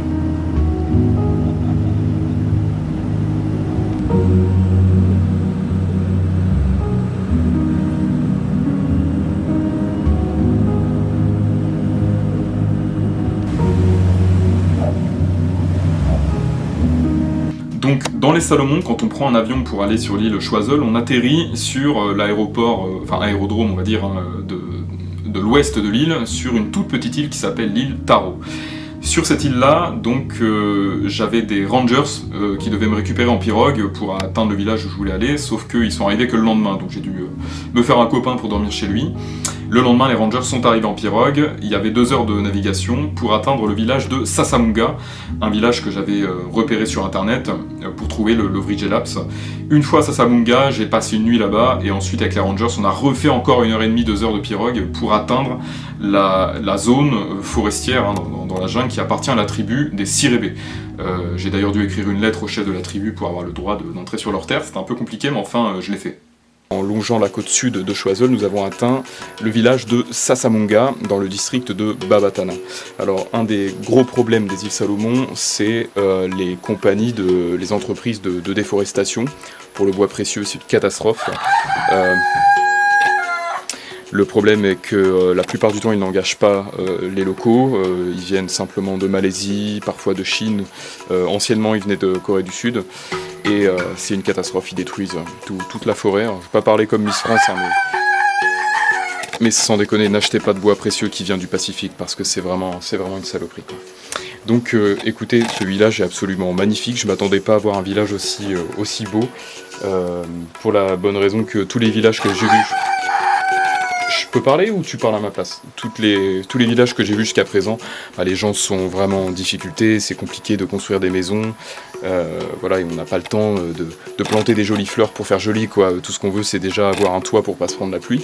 Écoutez, ici, c'est vraiment extraordinaire, donc je vais vous faire un petit tour de l'endroit. Alors ça, là, c'est ma salle de bain. Alors je vais rester ici qu'une nuit, hein, parce que demain les rangers viennent me chercher pour aller dans une autre zone, mais voilà ma douche. C'est rigolo parce que en France, beaucoup de gens essaient de décorer leur salle de bain en mode un petit peu tropical, avec des fausses plantes en plastique pour recréer ce genre d'ambiance. Bah ici c'est la vraie, quoi. Ici c'est l'original. C'est vraiment magnifique. À la station des Rangers, je découvre des documents qui mentionnent mes serpents légendaires. Ça me donne tellement d'espoir. Donc ensuite, comme dit précédemment, à Sasamunga, il m'a fallu prendre une autre pirogue pour atteindre une zone forestière protégée par le gouvernement à la suite de la tribu des Sirébé.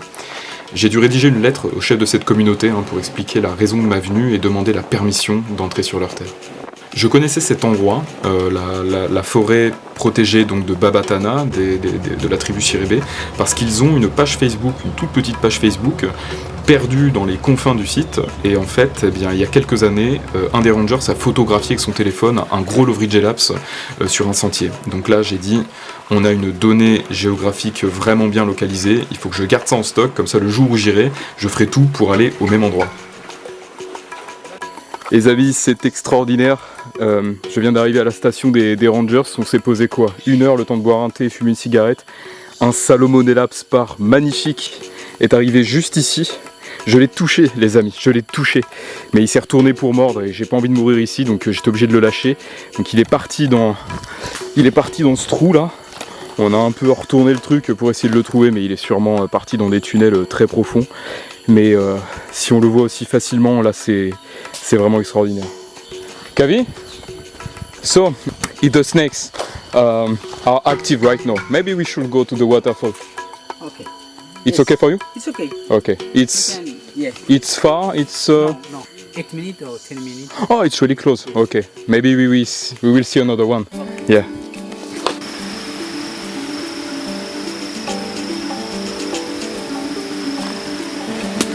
Donc là, mon guide Kavi m'emmène voir une cascade.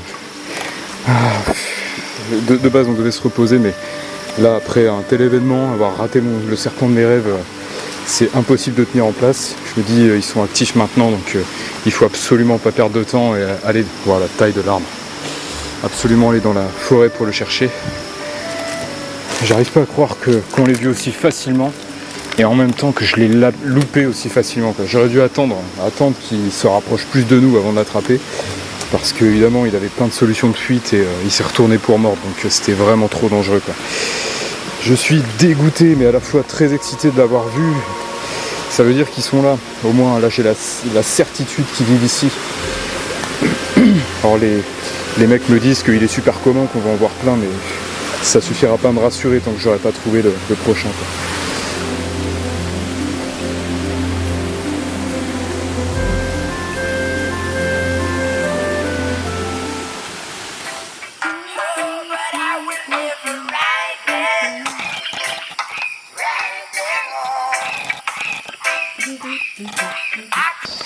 Les amis, c'est extraordinaire. Regardez ce qu'il y a entre les mains. Le serpent le plus dangereux des îles Salomon. Alors, il n'est pas spécialement mordeur, mais avec ce genre de serpent, parfois c'est un petit peu vicieux, vaut mieux se méfier. Donc voici enfin la première cible de mon voyage après 24 000 km de parcouru, le Salomonella spar.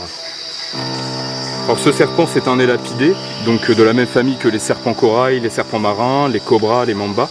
Ce serpent-là est apparenté à ce qu'on appelle les élapidés australopapous. Donc potentiellement son venin, donc on ne connaît pas ce qu'on appelle la DL50, c'est-à-dire la dose minimum qu'il faut pour tuer 50% d'une masse de souris. Mais plus la DL50 est faible, plus le venin est puissant. On ne savait rien du tout de son venin jusqu'à 2018, quand un adolescent de mémoire de Guadalcanal s'est fait mordre au genou par ce serpent. Et il a failli mourir. Il est arrivé à l'hôpital au bout de quelques heures, il était déjà quasiment paralysé. Donc il vaut mieux éviter la morsure de ce genre de serpent. Mais bon, comme vous pouvez le voir, il est plutôt tout ce qu'il veut, lui c'est rentrer dans son trou. Alors généralement, on est censé les trouver de jour, mais écoutez, celui-ci on l'a trouvé de nuit là. Il est 22 h à peu près. Regardez-moi cette beauté. Je suis l'homme le plus heureux du monde au moment où je vous parle. La première cible est trouvée. Il reste le Lovridgelaps et le trichoréier de Rennell, mais lui c'est impossible de ne pas le trouver.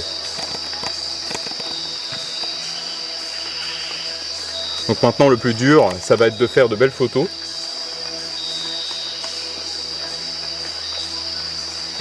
Il aura fallu aller au fin fond des îles Salomon, dans la forêt la plus préservée, la forêt de Babatana, pour le trouver, mais on l'a trouvé. Sanoivaluka. Vous ne le réalisez pas encore, mais c'est la toute première fois que cette espèce est filmée.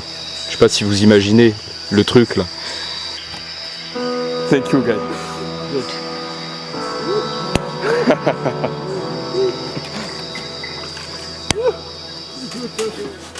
Je l'ai trouvé, le Salomonellaps. Voilà, depuis tant d'années que je rêvais de prononcer cette phrase, vous prononcez cette phrase sur cette chaîne YouTube, j'ai trouvé le Salomonella spar. Voilà. Et puis pas qu'un seul en plus. Vous visionnez là dans cette vidéo les premières images au monde de ce serpent, les premières vidéos au monde de ce serpent. C'est extraordinaire. Je vous avais dit que cette aventure qui se préparait était extraordinaire.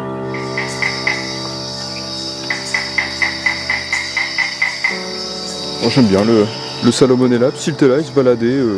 Oui, je suis l'un des serpents les plus rares et méconnus au monde, mais voilà, j'y suis resté simple, hein, je sors la nuit comme les autres serpents, incroyable. Donc maintenant, là le deuxième serpent le plus dur à trouver a été trouvé, et donc il reste à trouver là le plus dur de tous, le Lovridgelaps et la Poides. En même temps c'est le plus facile à repérer, hein. Quand il est là, on le sait, mais faut tomber dessus quoi. Ismaël en a trouvé un autre. Ok, oh this one is beautiful.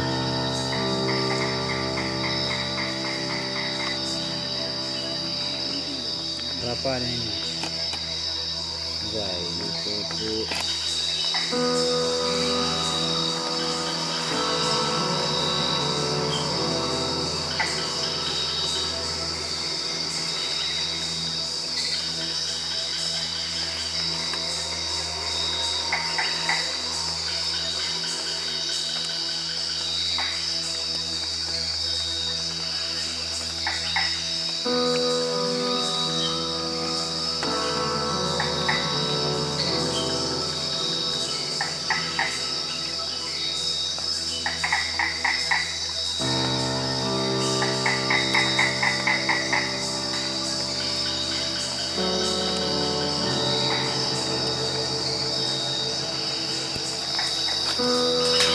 Pendant que j'étais en train de manipuler les serpents venimeux, ils étaient en train de parler à côté de moi en langue locale.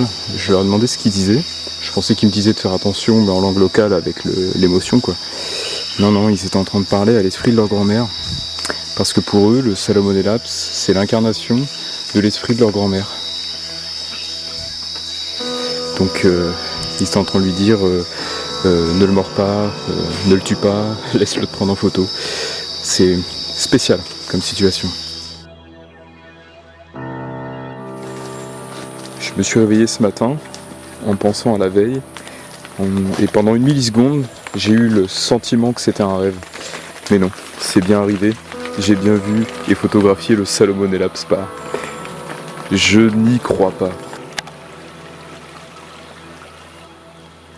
Tout est comme je l'espérais. Un rêve se réalise. Des arbres gigantesques se dressent tels des colonnes antiques, d'où retombent d'élégantes lianes formant de jolies spirales de bois et de lichen. Des rivières d'un bleu pâle et limpide embrassent comme un manteau de ciel les 1000 nuances et odeurs qui ne cessent d'émerveiller mes yeux d'enfant ne sortant jamais de son rêve. Ici et là, des toucans à crête et des perroquets. Des grenouilles et des insectes multicolores participent à cet orchestre infini de sons et de chants hypnotiques. Et, au milieu de cet enchantement, caché sous une souche pourrie, m'attend le plus beau serpent du monde, mon obsession. Umata Bunya, notre rencontre approche.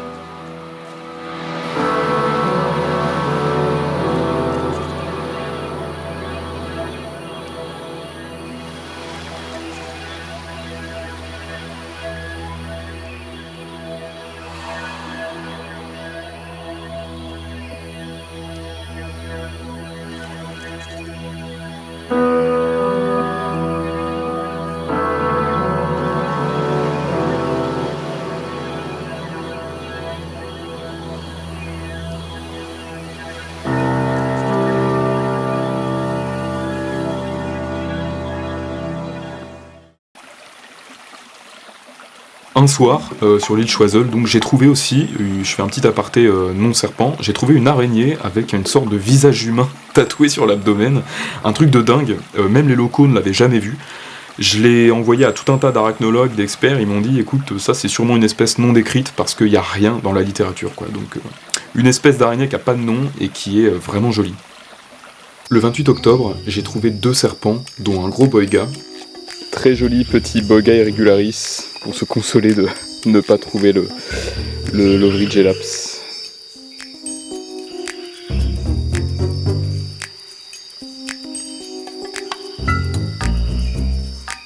Un deuxième joli boiga irregularis, environ 1m60 celui-ci.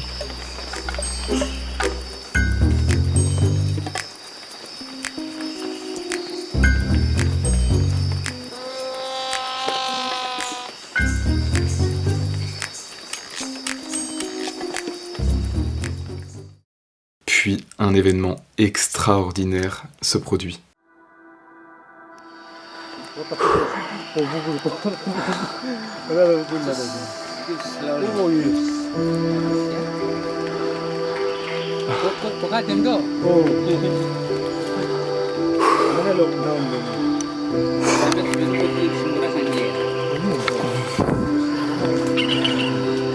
Sanoi Varuka. I will cry. I waited for this all my life.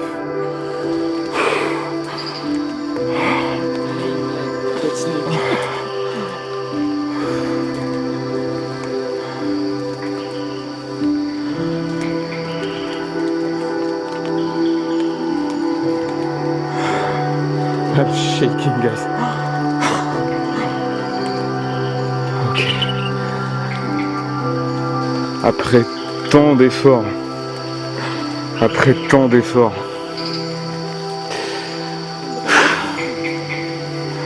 Bon, il s'agit de pas le louper.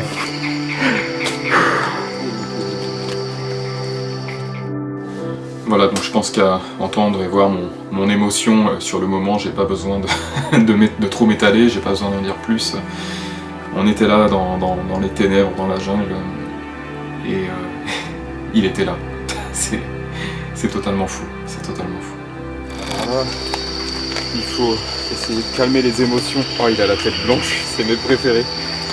Il faut essayer de calmer l'émotion, arrêter de trembler.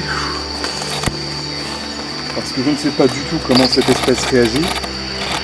Il paraît qu'ils sont calmes, mais alors aucune idée, je ne sais pas comment ils bougent, ou s'ils sont rapides ou non.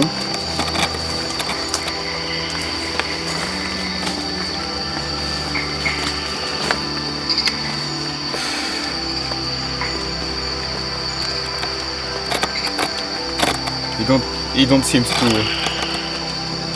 be a bitey snake. Yes. But we never know. Yes. He's not moving, so I will make some pictures before catching it.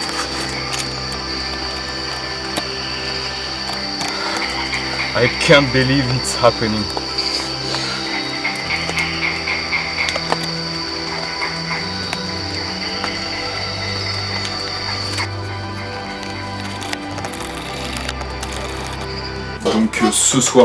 Donc ce soir-là, les conditions météo étaient parfaites.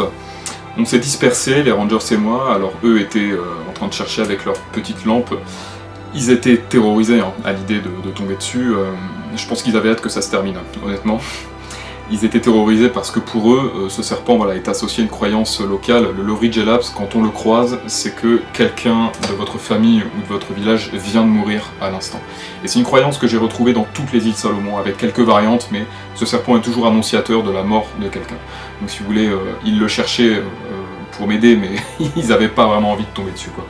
Et ce soir-là, au bout de, je dirais, une demi-heure de prospection, j'ai entendu mon ami Ikavi, God bless you, je pense pas qu'il m'entende. J'ai entendu mon ami Ikavi hurler le nom local du Lovri Jelaps Elapoides, donc Ndolepota, ça veut dire serpent démon, serpent démoniaque. J'ai entendu Ndolepota, peut-être 100 mètres dans la forêt. J'y croyais pas, je l'ai fait répéter, et il me dit oui, je l'ai trouvé, tout ça. Alors là, j'ai couru, j'ai traversé 2 rivières, j'avais de l'eau jusque là, j'étais plein de boue, j'ai couru, et voilà, il était là, quoi.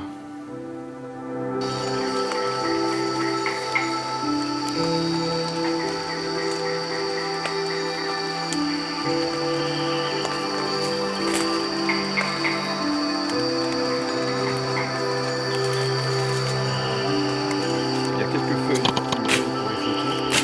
On va voir comment il réagit.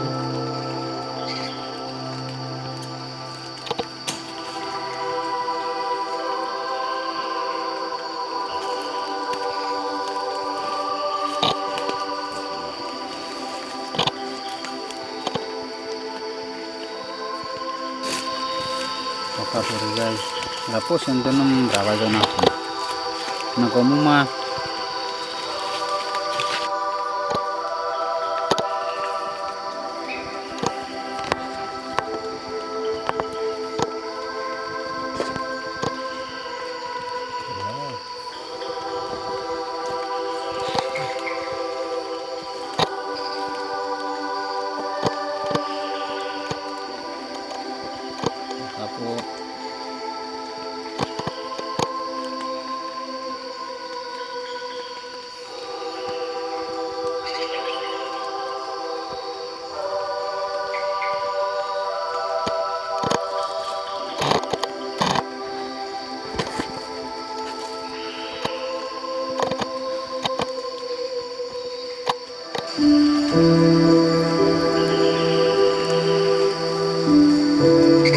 J'ai pas les mots, je sais pas quoi dire, je peux pas parler, l'émotion est trop forte. Pendant peut-être des milliers de nuits à l'usine, j'ai imaginé ce moment chaque soir. Chaque soir ou chaque matin en allant me coucher, j'imaginais ce moment le jour où je serai au contact du Lovridgielaps elapoides des îles Salomon. 1000 fois j'ai cru que ça n'arriverait jamais. Je perdais espoir d'année en année. Accidents de voiture, des bêtises, plus d'argent, perte de boulot. Je pensais que ça n'arriverait jamais. Et aujourd'hui, après tant de sacrifices et tant d'épreuves, eh bien c'est arrivé. Ici, sur Choiseul, les locaux me disent que bien avant les missions catholiques, à l'époque des guerres tribales, quand on voyait ce serpent, ça voulait dire que la tribu d'en face avait perdu.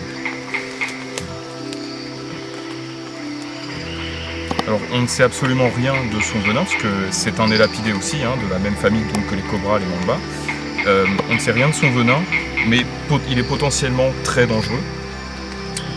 Il est potentiellement, on pense qu'il est proche du Ika-Ika, un serpent très venimeux de Papouasie-Nouvelle-Guinée. C'est pour ça qu'en anglais on l'appelle Solomon Island Small-Eyed Snake, le serpent des Salomon avec des petits yeux. Parce qu'effectivement il a des petits yeux. Alors, il n'a pas l'air très enclin à mordre, mais c'est un peu comme les serpents corail, comme le Salomon-Elaps. Ils n'ont pas l'air de vouloir mordre, mais ils peuvent mordre au moment où on s'y attend le moins. Donc évidemment, il faut faire lâcher l'attention.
Bon, bien les amis, c'est le moment de dire au revoir à ce bijou, cette pierre précieuse, le plus beau de tous les serpents pour moi, le plus beau, le plus mystérieux, le plus unique au monde, la perle rare, le trésor. Excusez-moi, j'ai l'impression d'être niais, mais c'est dur de le laisser partir en me disant c'est peut-être celui unique que je vais voir de ma vie. C'est un instant qui restera gravé à jamais. C'est le plus beau jour de ma vie. Croyez-moi que là je suis le plus heureux du monde et je profite de chaque millionième de seconde qui se déroule. Alors, je sais que d'ordinaire dans mes vidéos je ne me montre pas en train de toucher des serpents, mais là ce moment-là il est tellement spécial. c'est l'heure de te laisser partir à la chasse aux serpents. De te laisser partir à la chasse aux serpents, mon petit bonhomme. Allez, c'est l'heure de partir. Un dernier bisou. Voilà, kiss.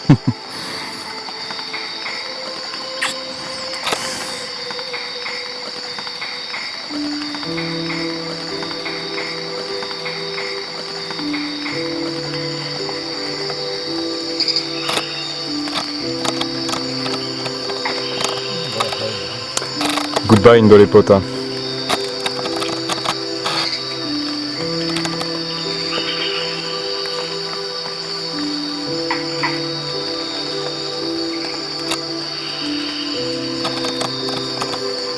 Nah, maulitan ko manari.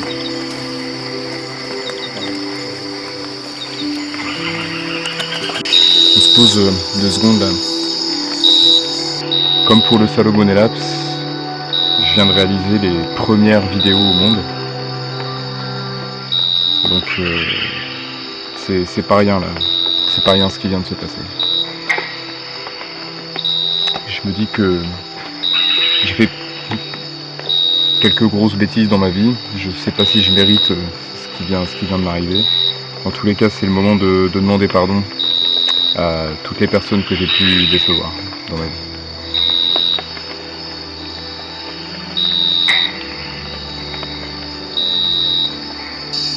Bon allez, on se remet en chasse. C'est la dernière nuit ici. C'est même pas un rêve qui s'est réalisé, c'est une obsession qui est parvenue à terme, quoi. Ce serpent était une obsession, j'en rêvais toutes les semaines. J'arrive même encore aujourd'hui, je réalise pas de l'avoir trouvé, quoi. C'est extraordinaire. Donc voilà, c'est fait, le Loveridge Elaps. Encore pour cette espèce-là, vous êtes les témoins privilégiés des premières vidéos au monde de ce serpent. J'ai pas besoin d'en dire plus, c'est vraiment fou. Merci Ikavi, merci mon ami, c'est toi qui me l'as trouvé. Dieu te bénisse.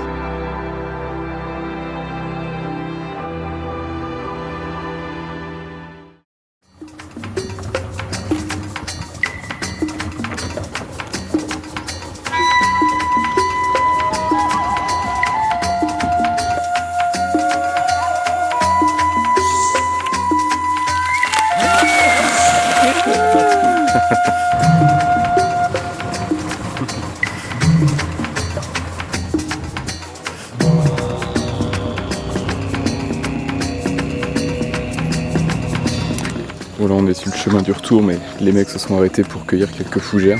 C'est tellement bon, les fougères, les Salomon. On vient de voir un plutôt joli crocodile marin. C'est la première fois que j'en voyais un dans la nature. Par le passé, j'ai travaillé dans un parc à crocodiles, donc si vous voulez, j'ai été au contact de ces animaux tous les jours. Mais là, en voir un comme ça dans son milieu naturel, ça fait pas pareil, quoi. Ça fait quelque chose. J'ai jamais été passionné par les crocos, mais juste ils sont super gros, super dangereux, ils ont des grandes dents et c'est des gros dinosaures, donc ils sont super cool, quoi. Là, c'est le petit garçon qui parle. Donc ensuite, après l'extraordinaire aventure de Choiseul, j'ai pris le bateau, je suis pas rentré à Guadalcanal tout de suite, j'ai voulu en profiter pour explorer un peu la province ouest. Alors, la province ouest c'est particulier, les îles Salomon c'est pas touristique du tout, sauf la province ouest, puisque c'est là-bas qu'il y a les plus beaux lagons, donc ça attire beaucoup de touristes passionnés de plongée. Donc là-bas, je me sentais pas du tout à ma place, quoi, parce que il y avait beaucoup de touristes, beaucoup d'hôtels, les rapports humains étaient pourris par l'argent. C'est le seul endroit où j'ai pas réussi à trouver de famille chez qui dormir, j'ai pas pu me faire d'amis, c'était voilà, l'argent tout le temps. J'étais malade comme un chien, donc de Choiseul, je suis allé sur l'île de Gizo, j'y ai passé une nuit, ensuite Gizo, je suis allé sur l'île de New Georgia, et de New Georgia, j'ai trouvé une pirogue pour aller sur l'île de Tétépare. Alors là, Tétépare, quand on voit les images qu'ils en mettent sur internet, ça fait rêver, mais n'allez pas là-bas, vous allez perdre tout votre argent pour, en fait, au final, pas grand-chose. Tétépare, c'est une île avec une histoire extraordinaire, de chasse aux têtes, etc., vous allez le voir dans les images. Moi je voulais absolument y aller, malgré que j'avais un petit peu flairé le piège à touristes, mais je voulais absolument y aller parce que de très rares photos du Salomon Labs et du Lovrije Labs provenant de cette île, de cette localité, ils ont des couleurs assez différentes. Les Salomon Labs ont l'air orange, jaune, le Lovrije Labs a l'air un peu mélanisant, un peu plus noir. Voilà, je me suis dit je suis dans le coin, je vais essayer. Bon, non seulement je les ai pas trouvés, j'étais malade comme un chien, et en plus ça m'a coûté beaucoup de thunes quoi. Donc à éviter cet endroit absolument. Si certains veulent voir la province ouest dans les îles Salomon, s'il y a des voyageurs là parmi mes abonnés, province ouest, allez dans les îles Shortland ou l'île Foro, les îles Treasury, mais pas sur TT Paris. Salut Mobzi. Adieu mon toutou.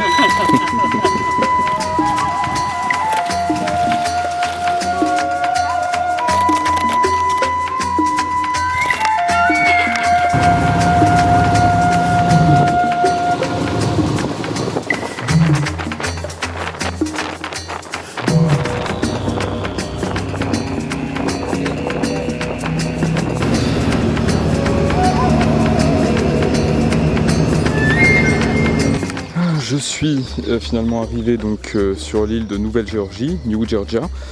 Ici, ça n'a rien à voir avec les Salomon méridionales. Ici, on veut développer l'écotourisme et ils savent très bien que quand il y a un chercheur qui vient, un passionné de plantes ou de bestioles, il est prêt à mettre le prix pour trouver son truc.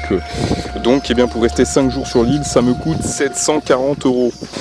Donc, il me restera 100 € pour vivre 1 mois et demi. Donc, autant vous dire que c'est pas possible. Donc là, malheureusement, j'ai dû raccourcir à 2 jours, enfin 2 nuits sur l'île. Donc autant vous dire que là les 2 prochains jours vont être intenses parce que je pense que je vais à peine dormir et que je vais être jour et nuit dans la forêt pour trouver des serpents quoi. J'espère les trouver parce que même pour 2 jours ça va me coûter cher, donc je pourrais pas me permettre de perdre une seule seconde quoi. Ah oui, et petite réflexion parce que j'ai pris le bus. Encore une fois, loin de moi l'idée de vouloir dénigrer mon pays, mais j'étais en train d'en parler avec un ami, avec Business. Il me disait mais t'es où là, ça fait du bruit. Je lui dis je suis dans un bus. Et il me dit alors petite question, est-ce que là-bas le bus c'est comme chez nous, c'est-à-dire qu'avant de prendre le bus, il faut que tu te déplaces à la station de bus pour acheter un ticket que ensuite tu dois composter dans une espèce de machine et qu'un type te surveille pour voir si t'as bien composté et qu'ensuite tu es susceptible de te faire contrôler ta carte d'identité machin au cas où et est-ce que voilà il y a un mec bourré en train de pisser par terre et un fou en train de hurler et compagnie comme chez nous, ou est-ce que laisse-moi deviner, tu montes dans le bus, tu payes le mec en liquide et puis tu t'assois et puis c'est bon. Et ouais, c'est la deuxième solution.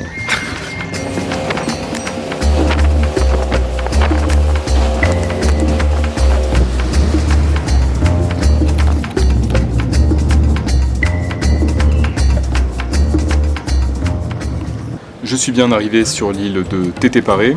J'étais en train de dormir là parce que je manque vraiment de sommeil et puis quelqu'un m'a apporté ce petit bonhomme là. Donc vous le reconnaissez déjà, c'est d'André Lapis Calligastra. D'ailleurs on a oublié de dire ce que ça voulait dire, ce nom scientifique. On a oublié ce que ça voulait dire. Alors d'André Lapis de mémoire ça veut dire serpent d'arbre, en tout cas d'Andro c'est arbre. Et Calligastra ça veut dire joli ventre. Voilà, parce que ce serpent il a un joli ventre. Mais t'as pas qu'un joli ventre, t'as aussi une jolie tête, t'as aussi une jolie langue. Et surtout de très jolis yeux. Moi aussi, c'est gentil. Alors les serpents qu'on trouve ici sont exactement les mêmes, en tout cas les mêmes espèces qu'on trouve sur le reste des îles Salomon. Mais petite particularité, il y a ce qu'on appelle des localités. Donc une localité de serpent, c'est-à-dire que pour une même espèce de serpent, ceux qu'on va trouver sur telle île vont être par exemple de telle couleur, et ceux qu'on trouve sur une autre île vont être d'une autre couleur. Un tas de raisons diverses de sélection naturelle, etc. Et ici sur TT Paris, il y a eu un scientifique qui est venu faire une sorte de recensement des reptiles amphibiens il y a quelques années.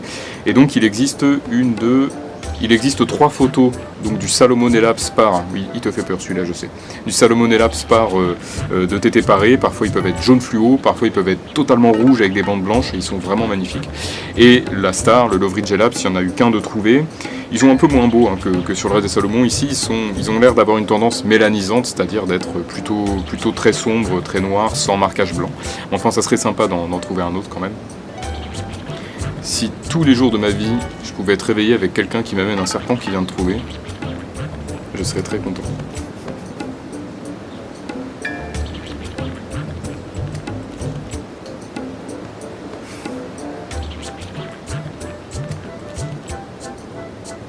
Tu veux faire la sieste avec moi ?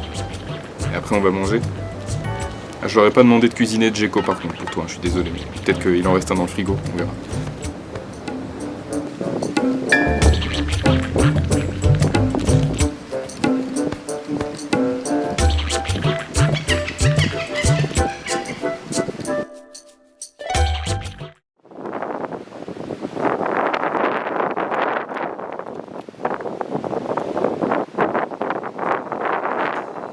Me voilà dans la jungle de Tété Paré.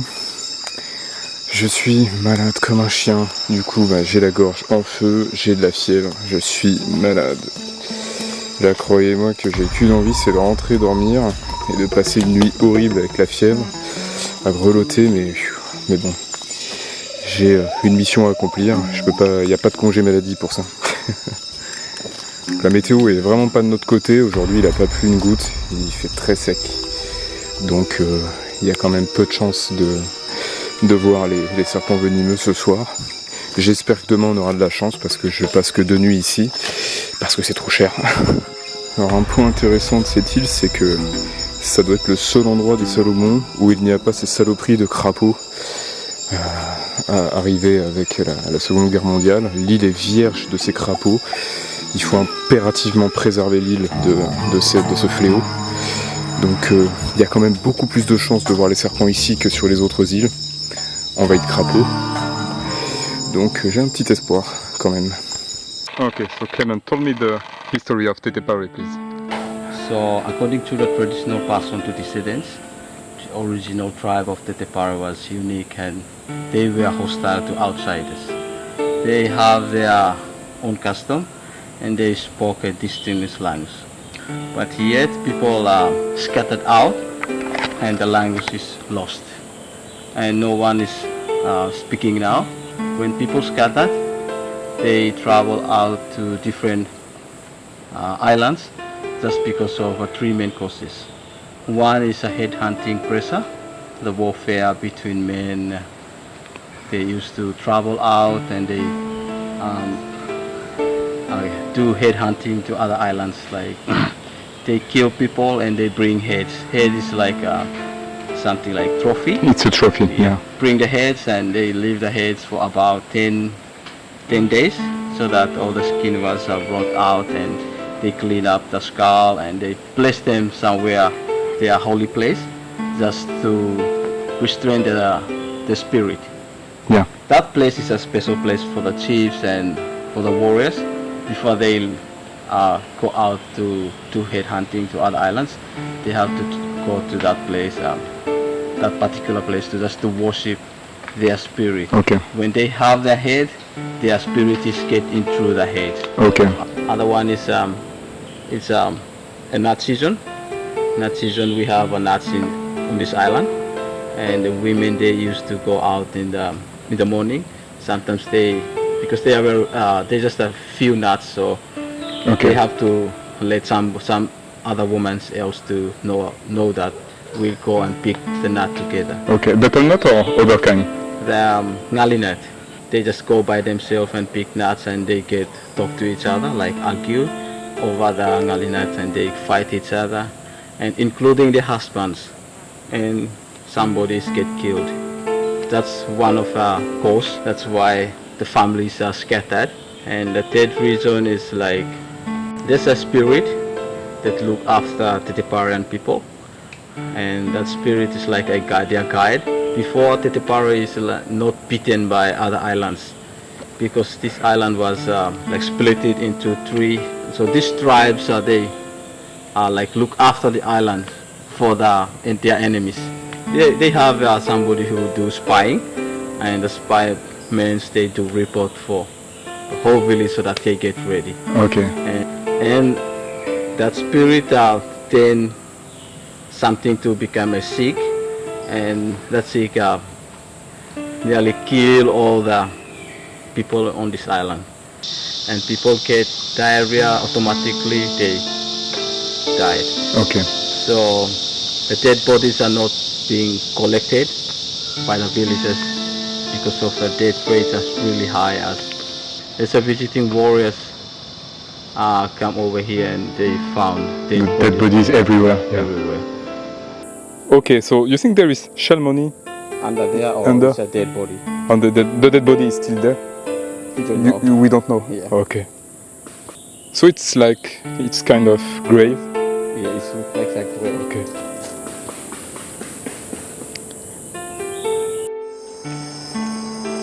Sur Tété Paré, je n'ai trouvé que des boas et quelques d'André Lapis.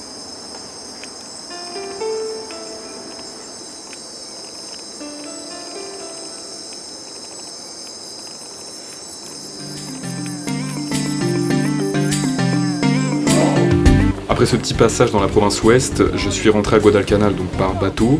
J'ai dormi bien sûr chez mes parents adoptifs, Célestine et Aaron. Et le lendemain, j'ai chopé un autre bateau pour aller cette fois-ci sur l'île de Malaita.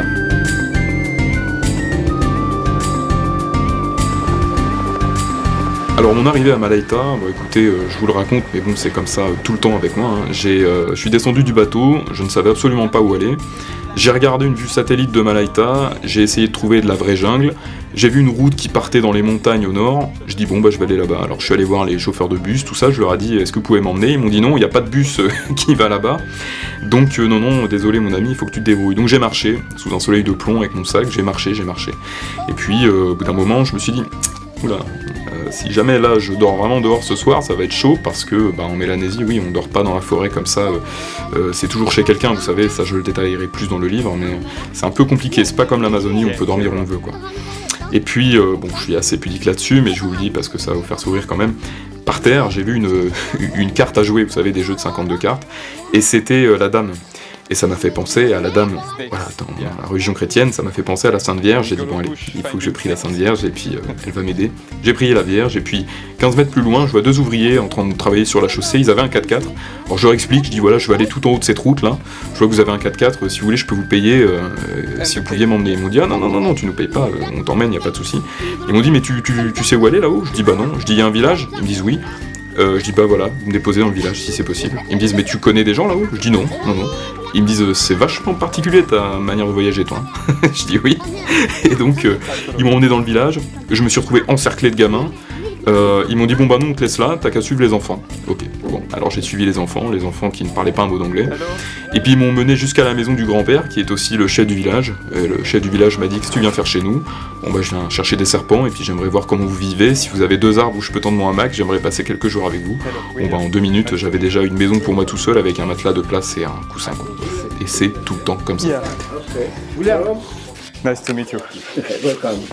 Sit down. Where are you from? France. France. Yeah. Okay. Long way from home. Yeah. Yeah. So what's your purpose for coming to this village? I'm a snake researcher Oh, snake researcher. by Kwaitolo. Okay. You interested in snakes? Yeah, I'm looking for snakes in the bush at night Okay. with my torch and make video recordings and pictures. Okay. And I'm currently writing a book about snakes. And I want also to see how. Oh, thank you. I want also to see how people live in remote village. That's why I never do any resort or hotel, or guest house. I don't know where to sleep, and I just go in village and meet people.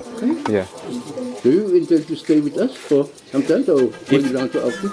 If you're okay, yes, I would like to live with you for some days. Yeah. So I have my hammock. I don't necessarily need a sweet bed, or I can just put my hammock, between. Yeah, I can sleep on the ground. I can sleep everywhere, and I'm not a rich man. I don't have a lot of money, but I have some, and I can buy some food and biscuits for the children, and yeah. I always give something if you accommodate me. Yeah. From the sky, I saw that it's a suitable habitat for the snakes I'm looking for. Okay. So, Yeah. So I just have to go in bush trek at night around 9 p.m. and for 2 hours, 3 hours, and go back and sleep. And Okay. yeah. Okay. Well, I have a house here. Okay. With myself. Okay. Yeah. But toilets and showers are not properly, but It's okay. It's okay. They are not in here, but you can go out some 2-3 minutes to the Yeah, oh, it's okay. It's okay. In Bougainville, I was taking the shower in the river creek, you know, and no toilet, no common water for 1 month. So I'm accustomed to bush life, you know. So it's okay for me. Yes, don't worry. Yeah. If you see a snake, you scream. Yes. And I run away. I run after the snake, and I catch the snake for you. On m'a invité à aller voir une grotte super profonde et super jolie. Tous les gamins évidemment nous ont accompagnés et un des gamins m'a trouvé un super dîner.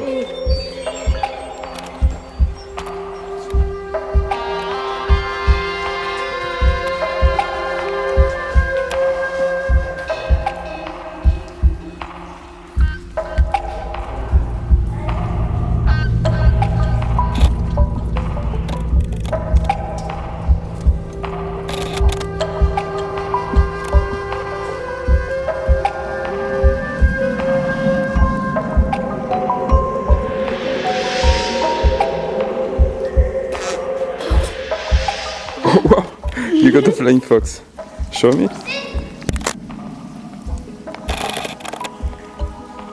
She's dead? Yeah. Yeah?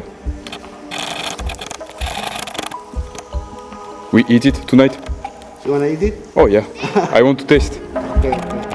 Not tasting. We're fun.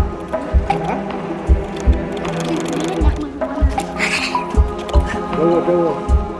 Đâu lên. Nhạc lên lạc quá. Yêu. Cậu ấy ha.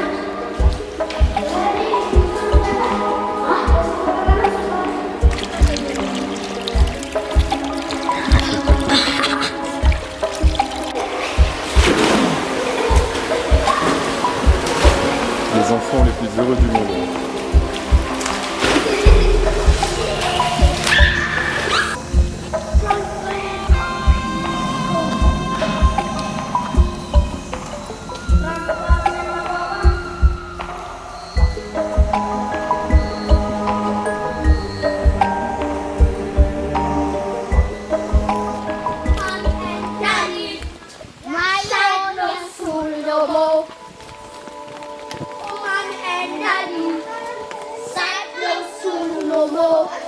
One Friday morning, Mama Central Market. Daddy went for breakfast in Coconut. Thanks, Daddy, Mom brought me this your daddy. Daddy and Mommy, everything in the cake and me. Mama,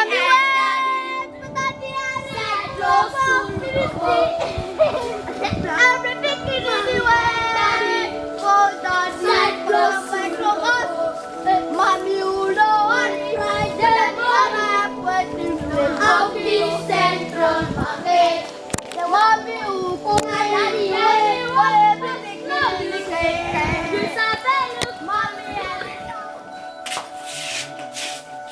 Saquado. Okay, I will taste. Oh, there is the head. Oh, okay. Okay. Put yourself and then take off.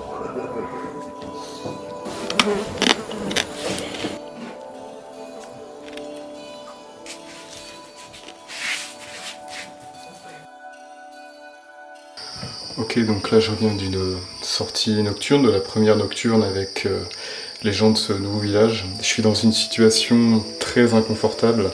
C'est la première fois que je suis confronté à ce genre de situation. À mon avis, ce ne sera pas la dernière.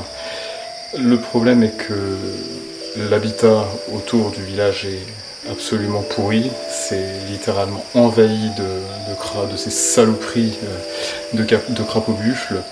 C'est pas de la jungle autour, c'est des habitats, ce qu'on appelle des habitats dégradés, des forêts secondaires, donc c'est-à-dire des forêts qui ont été rasées pour construire des maisons puis qui ont repoussé, mais bon, c'est pas de la vraie jungle. Il n'y a pas de petites criques ni quoi que ce soit, donc il y a absolument zéro chance que je trouve les serpents ici. Le problème est que c'est compliqué de leur dire, faut prendre des pincettes, je peux pas leur dire bon c'est gentil de m'inviter mais en fait autour c'est pourri donc je me casse et je vais chercher ailleurs. Et ils sont tellement gentils de m'accepter que voilà, je peux pas partir comme ça.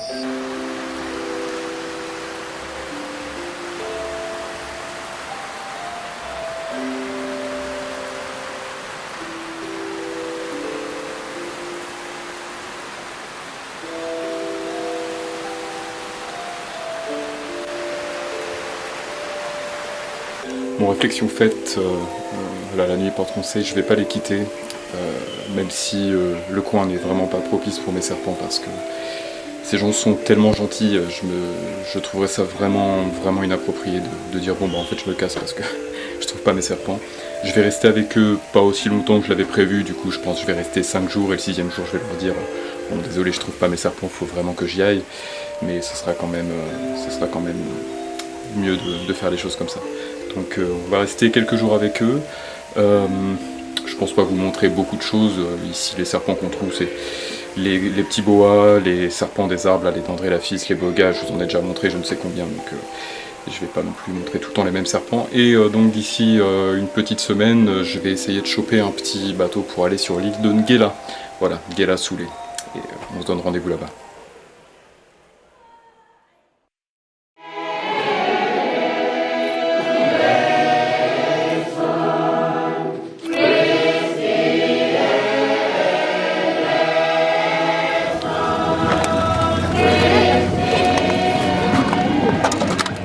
Après cette semaine passée sur Malaita, c'est maintenant le moment de dire au revoir à cette merveilleuse famille et de passer à l'étape suivante, la petite île de Ngela Soulé, dans l'archipel des Florida, au nord de Guadalcanal, entre Guadalcanal et Malaita.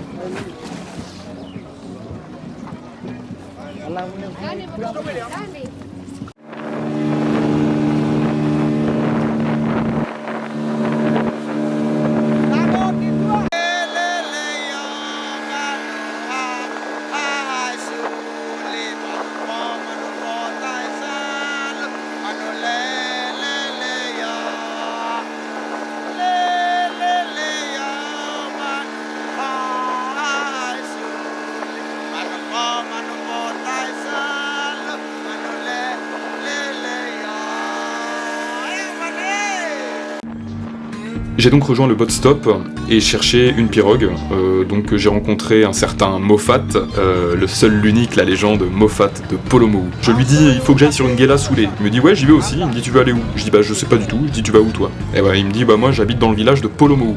Je dis est-ce qu'il y a de la jungle là-bas, de la vraie jungle perdue, primaire, vierge? Il me dit ah oui il y en a plein dans les hauteurs. Je dis bon bah je vais venir avec toi à Polomou. Et tu sais où dormir? Non. Bon ouais tu vas dormir chez moi. T'es mon invité, t'es de la famille, d'accord, voilà, comme d'habitude. Bon, on va pas se mentir, le trajet était un petit peu alcoolisé, et puis bon, je valais pas mieux que les autres, mais on est arrivé à bon port. Là-bas, je sais pas si vous le voyez, mais c'est une épave de bateau allemand, je sais pas ce qu'il est venu foutre ici, et les types me disent qu'en fait, il a heurté un récif là-bas, et il a commencé à se remplir d'eau, et il a fini par s'échouer là-bas, et il est là depuis 25 ans. Voilà, c'est juste extraordinaire, enfin, j'espère que tout le monde a survécu, mais c'est vraiment dingue comme histoire. Why the Americans set their base in here? Hong Kong. Set their base on this? Yeah. Wow. L'île de Ngela Soulé, le N se prononce de manière un peu aspirée aussi. C'est une île qui est chère à mon cœur puisque c'est sur cette île-là, dans le village de Boromolé, qu'a été faite la toute première photographie au monde d'un spécimen vivant du Lovrigellaps elapoides par l'herpétologue émérite Michael McCoy dans les années 70-80. Donc je voulais absolument aller sur l'île de Ngela Soulé. Il y a Ngela Pilé qui est la petite Ngela et Ngela Soulé qui est grande Ngela. Donc je suis allé sur celle-ci.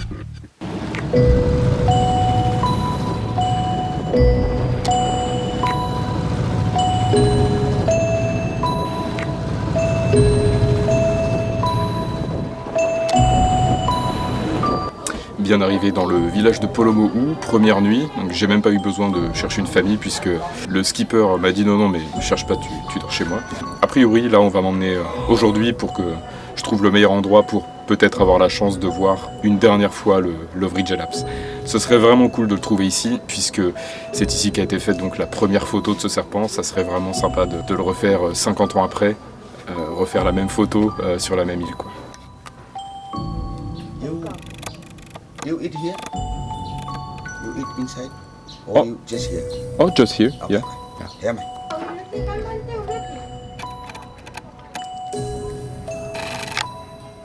Je viens de voir une carambole par terre. C'est mon fruit, l'un de mes fruits préférés. Et donc le gamin allait m'en cueillir plein. Je me régale. Donc on retrouve toujours un petit peu le même problème, à savoir que quand je montre la photo du serpent aux locaux, ils le confondent avec d'autres serpents. Donc ils le confondent avec les serpents marins qui sont eux aussi bandés. Ils le confondent aussi avec certaines espèces d'anguilles, des murènes, ce qu'on appelle les murènes serpents, qui ressemblent à des serpents marins parce qu'elles sont bandées. Et donc ils te disent « Ah oui, serpent, je sais où il vit, c'est pas loin de la plage. » Et là, c'est très dur de se faire comprendre en disant « Non, c'est pas du tout le même, c'est pas la même espèce. » Pour eux, même la notion d'espèce différente, pour les serpents, s'ils ont des bandes, bon bah c'est la même espèce, voilà, ils font pas spécialement la différence. Et donc c'est dur de se faire comprendre, d'expliquer l'habitat dont j'ai besoin, de leur dire non, j'ai besoin de la forêt. Alors là ils m'emmènent ici, mais c'est juste à côté de la plage et des maisons, et ça c'est pas de la forêt primaire, c'est de la forêt qui a été rasée pour les maisons, qui a repoussé. C'est pas du tout le bon endroit, et donc faut vraiment bien se faire comprendre et leur expliquer, j'ai besoin d'aller loin dans la vraie forêt vierge, virgin forest, thick jungle, la forêt épaisse et vierge. Et au bout d'un moment, ils finissent par dire « Ah, ok, d'accord. Bon, bah, c'est trop loin, donc on n'y va pas aujourd'hui, on ira demain. » Bon, bah, ça fait une journée de prospection en moins.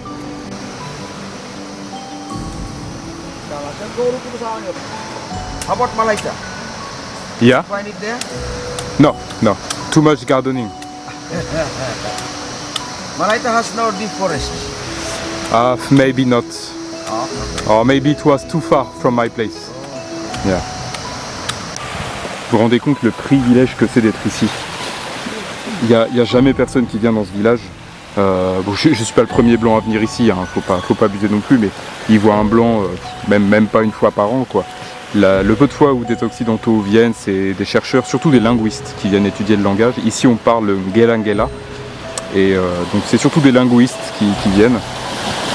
Mais il y a quand même très peu d'occidentaux qui ont eu le bonheur de voir cet endroit, quoi. Alors je sais pas si on le voit bien à la caméra, mais en face, l'île qu'on distingue à l'horizon, c'est Malaita, là où j'étais la semaine dernière.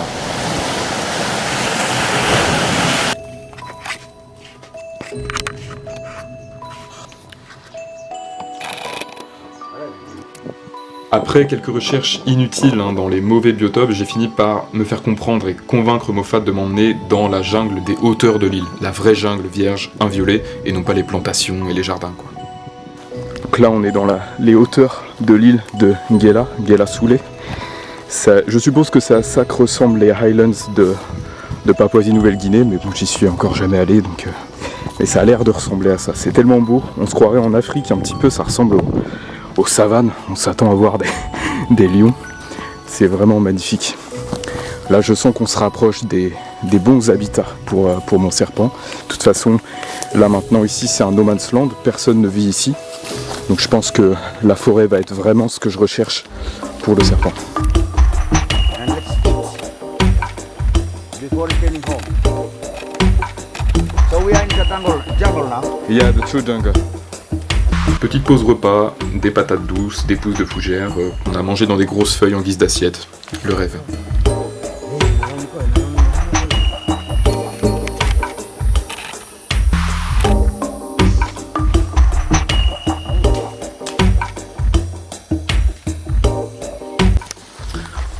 Quand on voit quelque chose comme ça dans les Salomon, ça veut dire que c'est un endroit, donc, comme ils disent, tambu, donc c'est-à-dire tabou. On attache, donc on fait un petit encadrement avec des bois, des bambous, et on met un vêtement personnel dessus, et on met un objet à l'intérieur d'un sac qui a été béni par un prêtre. Le plus souvent, c'est une pierre. Bon, béni par un prêtre, laissez-moi vous dire que c'est pas très catholique, puisqu'en fait ça veut dire que tous ceux qui mangeront un fruit là, de cet arbre, qui n'est pas de leur, auront une sorte de malédiction ou même vont mourir s'ils mangent un fruit de cet arbre protégé par l'espèce de totem tabou, quoi. C'est assez impressionnant de voir ça.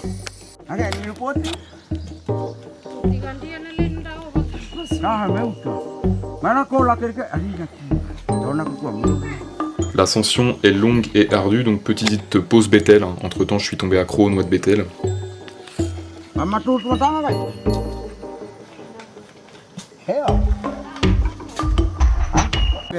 Women of Africa just coming down from their gardens to the savannah. Yeah. Donc ça c'est des petits abris de jardin et on va attendre la nuit ici. Et le spot, a priori le bon endroit pour le serpent, c'est dans la jungle qui est juste derrière là. Donc on va se poser tranquillement en attendant la nuit, mâcher quelques noix de Bethel, fumer quelques cigarettes, manger ce qu'on a apporté et puis attendre tranquillement le bon moment. Une chose dont je dois vraiment parler, je dois vraiment insister sur ce point, c'est la gentillesse des gens.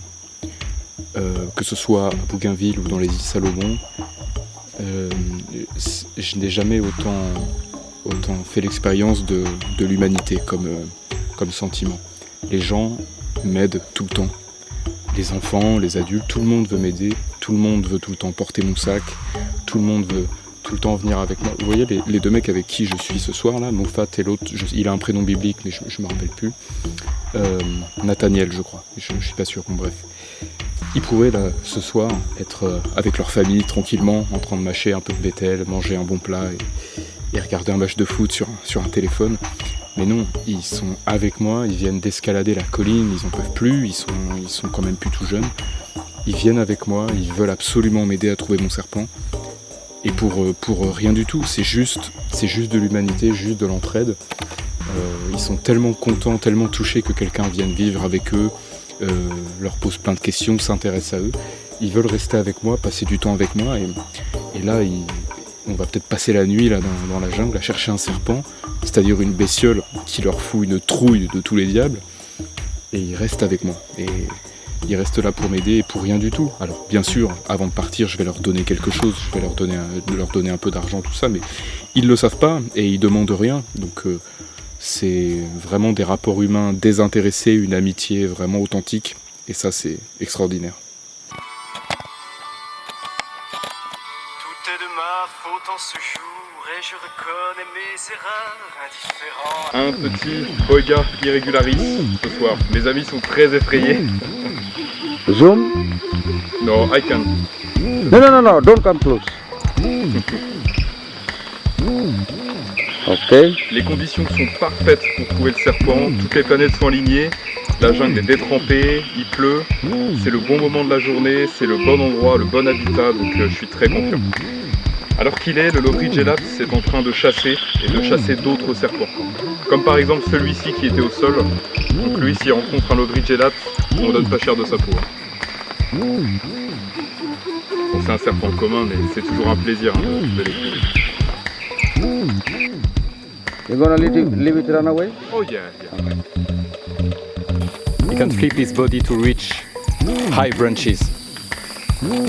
He's an expert at climbing.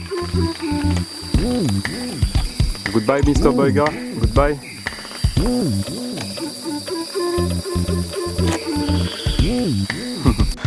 Donc j'ai chopé froid hier en dormant dans la jungle. Je suis fiévreux, je suis malade comme un chien.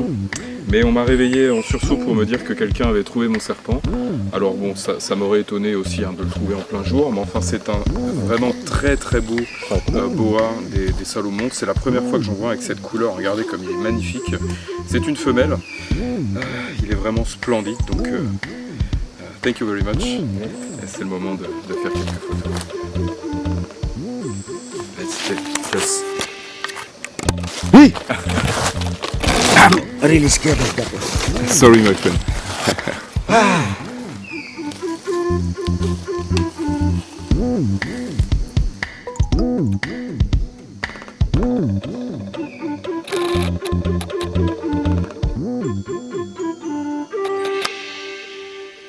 Bon, comme d'habitude, je suis allé tous les soirs dans la jungle. Alors, petit avertissement, je le dis à peu près à chaque fois.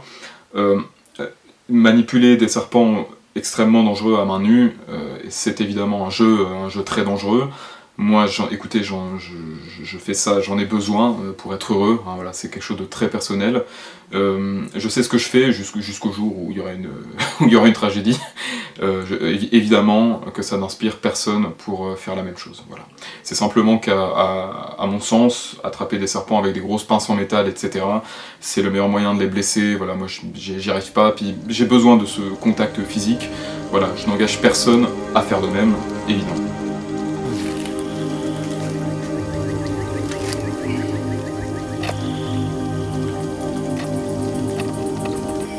Les amis, regardez ce que je viens de trouver sur l'île de Gelasule. Un Salmonella spar qui est rouge. Regardez-moi cette couleur extraordinaire. J'ai pas les mots, je sais pas quoi dire. Je ne sais pas quoi dire. Il est tellement beau, tellement beau. Les conditions sont vraiment pourries, c'est tout sec, il n'a pas plu depuis je sais pas combien de temps ici. C'était vraiment inespéré de voir le moindre serpent ce soir.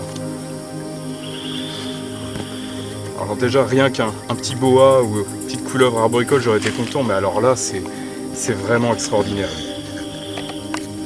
Je pense que c'est la première fois qu'un spécimen de Ngela sera photographié. Tellement beau. Même dans les livres, les spécimens de cette couleur, j'en ai jamais eu. C'est un sentiment extraordinaire de se sentir comme un pionnier comme ça. Tellement beau. It doesn't eat the kentos. No, he doesn't eat the kentos. It's toxic for it. Toxic for this poor snake. Look at this beauty. Look at the scales on his belly. It's so beautiful. Wow. Wonderful creature of God, right? Right. That's why we have to protect the habitats to preserve and save this kind of beauty like this. You see, he's holding my fingers like a baby taking your hand.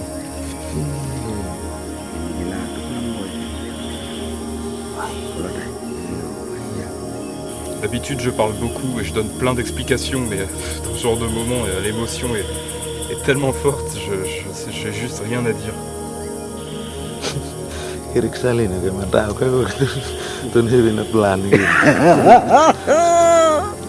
Hey, William, be careful. Yes. Or else we won't go home. When you're friendly and gentle with the snakes, they are friendly with you. But not all snakes. Sometimes, not all snakes. Yes, sometimes even when you're friendly, they are not happy to see you. As you can see, they don't chase people, they don't attack you. Just want to run away. Go back to his home and chase some frogs. See, it doesn't want to bite you. But even if the snake look friendly like this, be careful. I have to always stay focused on the head and on his behavior. Because one wrong move from me and he could bite. If, for example, a mosquito go on my face and I do a quick movement, you know, the snake could be scared of my hand and so bite me.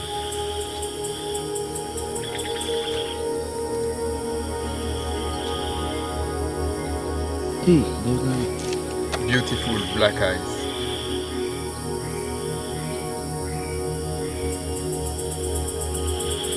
I'm so happy.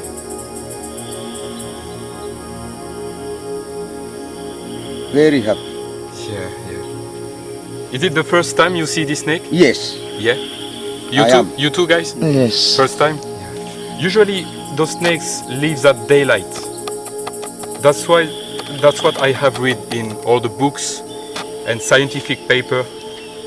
But those snakes are so poorly known, sometimes we discover they can live at night. It's always hard to release the snake and let it go because I so love them. When my mom will see this video, she will kill me. Always my mom tell me, you don't have to catch them, they are really dangerous. You can just take pictures without touching them, but I have to do it. I have to do it to be happy. Yeah, my friend? Wow, so beautiful snake. Deadly but friendly. Oui, cute.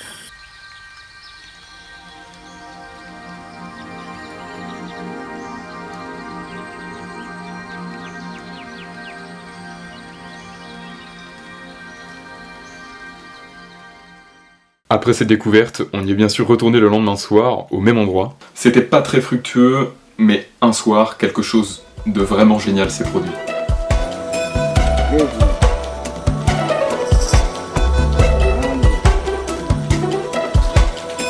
Ok, c'est assez fou.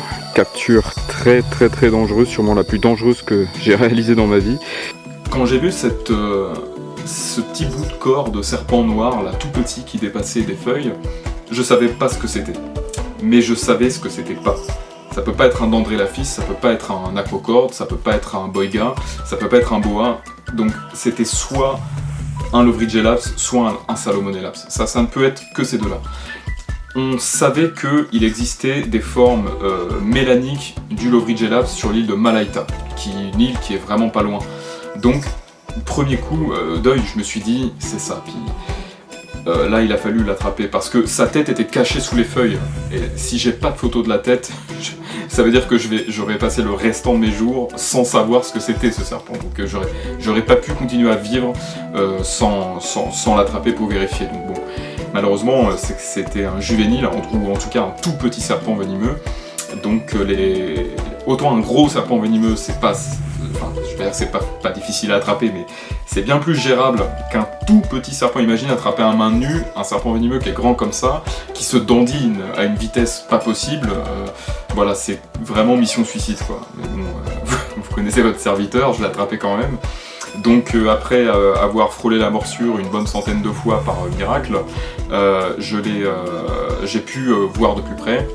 Et je me suis rendu compte en rentrant au village, en regardant les photos de la tête de ce serpent, qu'il n'avait pas le bon nombre d'écailles, il n'avait pas les caractères méristiques, donc son nombre d'écailles et l'emplacement de ses écailles, ne correspondaient pas au Salomonelaps ni au Lovridgelaps. Donc là, il y a un problème. Ça veut dire que soit c'est un autre serpent qui n'est pas du tout censé vivre ici, on y reviendra, soit c'est carrément une nouvelle espèce. Bon, quand on découvre potentiellement une nouvelle espèce, si on est vraiment un scientifique, ce que je ne suis pas, il faudrait tuer le serpent pour le ramener au musée, pour qu'on puisse analyser, etc. etc. Moi, je n'en sens pas la force. Et puis surtout, sur le moment, j'ai vraiment cru que c'était un jeune Salomonelaps. Mais bon, les jeunes Salomonelaps noirs, c'est pas du tout connu. La seule photo d'un juvénile qui existe, il est de la même couleur que les adultes. Donc là, selon toute logique, il aurait dû être rouge, quoi. Mais non, pas du tout. Donc voilà, grand mystère. Donc là, il est sous ma chaussure, alors je l'écrase pas, hein, rassurez-vous, je le retiens juste.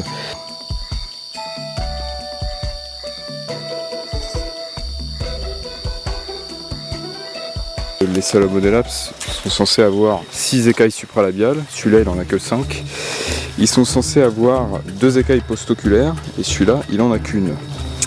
Et en plus il est tout noir. Alors évidemment mon cœur d'herpétologue amateur se dit mon Dieu, j'ai trouvé une nouvelle espèce, mais faut quand même pas abuser non plus. Enfin on sait jamais, hein, sur ce genre d'île où personne ne va jamais, on peut trouver des nouvelles espèces, hein, surtout un tout petit serpent comme ça, semi-fouisseur, je veux dire c'est tellement inespéré de le voir, et même si on le voit c'est tellement inespéré et dangereux de l'attraper.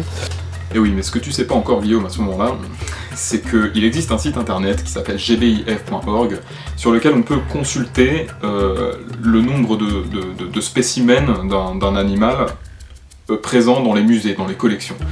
Et donc, quand on regarde Parapistocalamus edigeri, le serpent que je cherchais à Bougainville et qui est censé être endémique de Bougainville, et ben on se rend compte qu'en 2017, il y a 2 chercheurs, des biologistes marins, rien à voir avec l'herpétologie, qui auraient trouvé un Parapistocalamus exactement à cet endroit-là sur l'île d'Unguela-Soulé.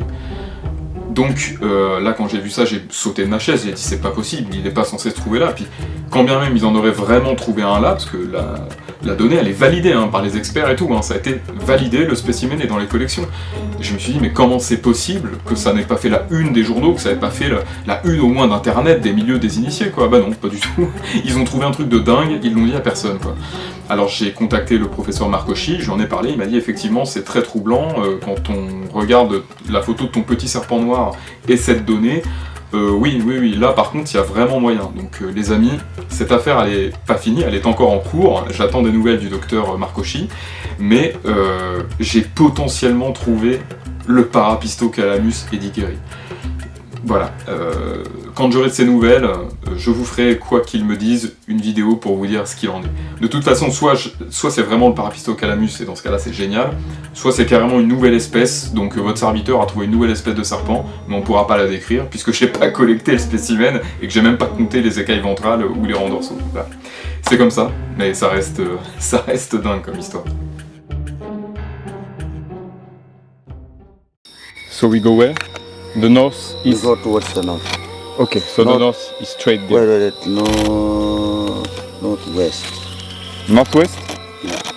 So northwest here. Anyway. If you want, I keep the compass with me, and so we follow the direction.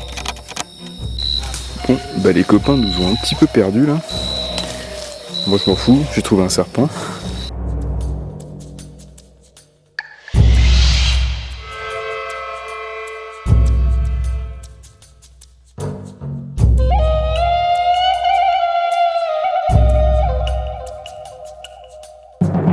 The western part. Okay. To go now. That's what we would like to go through from here. Yeah. But we missed the track. Yeah, that's why we get lost. Yeah. There is one point. This is the night, not the day, so that our eyes can go longer than what it is now. That's why your compass is very useful sometimes.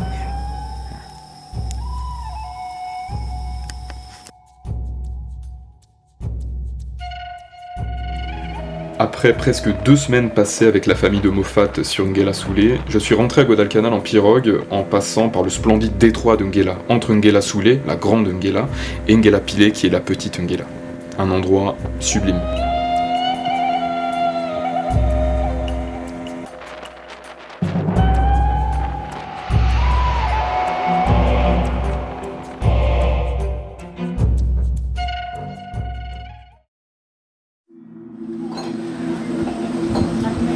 Te tinana o kai tupu no ko hai tena miti.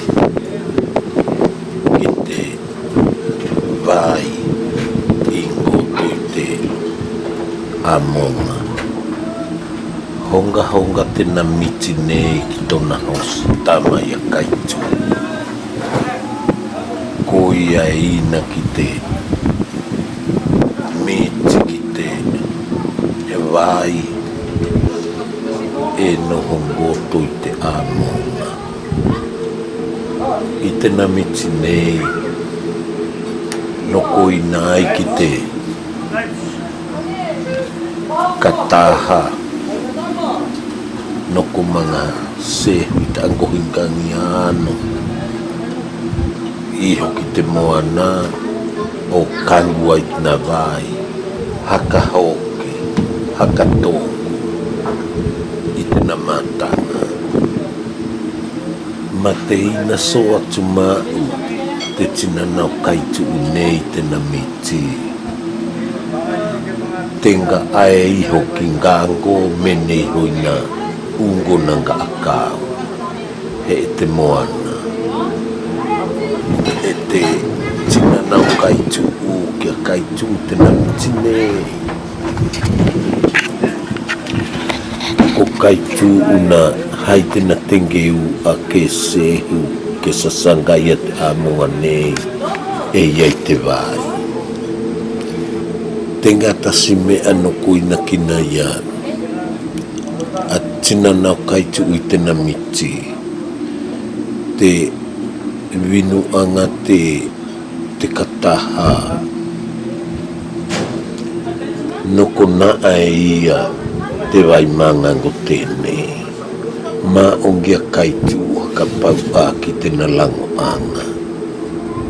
Hongau mai Walsen Futuna, wo mai o singi aki mai na amo ngai potungango, wo mai ano tau mai ki mungawa nei. Ka te hetai mai anga kaitu ki mungawa nei, no ko he taiki nā kunga, o taui nā kunga. O he e kona nā kunga hai ke ki te ai te kunga no ko mitiki nai. Hai hano kaitu i nā kunga ano. He taiki te matahenua. I nai ki te anga, ki te anga. Ko ia na sopo ki te wakano ko iai. O hina ke angunga. Ma ongia kaitu o ti aki na waka, kake aki te anga. Sopo ake o ina ki te ngano i tingo. Te aso no ko he taka ia mos kaitu o te ngano. Ko ia no ko mata mai ia te ngano. Ko ia no ko ina ki te kataha. No ko iho vino. Ina ki te iho anga te nga a.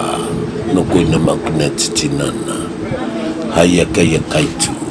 Tēnei te kunga noko. Tēnei te kunga noko mitiki nei a tina.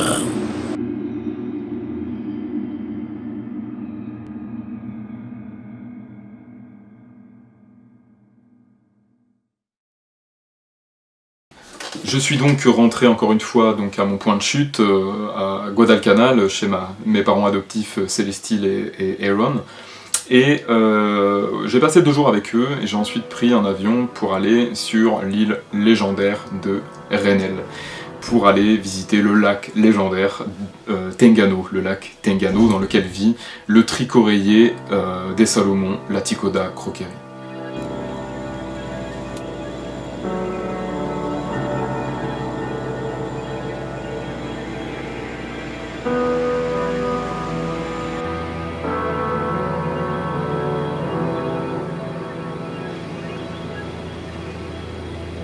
Je viens d'atterrir sur l'île tant rêvée, tant espérée, tant attendue de Reinel. Je n'ai plus d'oreilles, les avions ont détruit mes tympans. Donc je devais dormir chez la tante d'un type que je rencontrais dans un bus. Mais finalement, les mecs que j'ai rencontrés ici me disent non, finalement tu vas rester avec nous. Et ils m'ont dit non, mais on veut te voir attraper les serpents, etc. Donc ils se battent un petit peu pour être avec le chercheur de serpents, c'est assez touchant. Donc ils n'arrêtent pas de me dire t'inquiète pas, ton serpent, tu vas en attraper à la pelle, tu vas en attraper 20 par jour. Donc j'arrive pas à croire que c'est en train d'arriver. En même temps, j'ai une petite boule au ventre parce que c'est la fin, c'est la dernière aventure de cette aventure, la dernière étape du voyage avant de retourner en Sibérie. Hein. Donc voilà, il y a 3 ou 4 heures, peut-être 5 heures de 4x4 qui m'attendent là pour atteindre le lac. Et puis dans quelques heures, le rêve va se réaliser, le 3e rêve des Salomon et le dernier va se réaliser. Dans ce lac légendaire, le Tengano, donc, qui est le plus grand lac du Pacifique, dont l'eau est légèrement saumâtre, vit le tricoréier des Salomon, la Ticoda croquerie. C'est une espèce naine et mélanisante, c'est-à-dire qu'elle tend vers la couleur noire, très sombre, qui se retrouvait prisonnier dans ce lac. Voilà. Et ce serpent est absolument légendaire, il ne vit nulle part ailleurs dans le monde que dans ce lac perdu. Sauf que pour atteindre ce lac, écoutez, c'est pas facile puisqu'il est à l'autre bout de l'île. L'île de Reinel, elle est très longitudinale si vous voulez. L'aéroport est à l'ouest et le lac est à l'est, et donc il faut trouver une voiture pour y aller. On m'avait prévenu que ça coûtait 2 à 3 000 $ pour se faire déposer au lac. J'ai dit c'est pas possible, moi j'ai pas cet argent là, je suis déjà à sec. J'ai dit bon, j'atterris quand même sur l'île, on verra bien. Si j'ai pas l'argent, qu'on peut pas m'emmener, je m'en fous, j'y vais à pied, ça va me prendre 4 jours, je dormirai dans la forêt, mais je vais pas abandonner ici quoi. Arrivé là-bas, je me fais ami avec un policier qui m'a dit ah mais tu vas au lac. Je lui dis mais attends, mais il faut que j'aille récupérer un de mes collègues là-bas et en déposer un autre, donc écoute, tu vas monter avec nous, c'est pas grave. Alors j'ai donné quand même le peu d'argent qui me restait pour les remercier quoi, mais j'ai atteint le lac.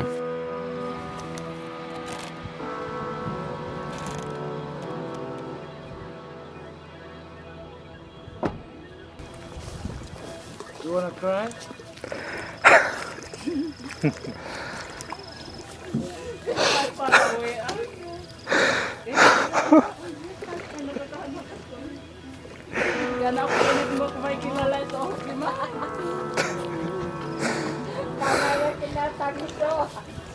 I can speak.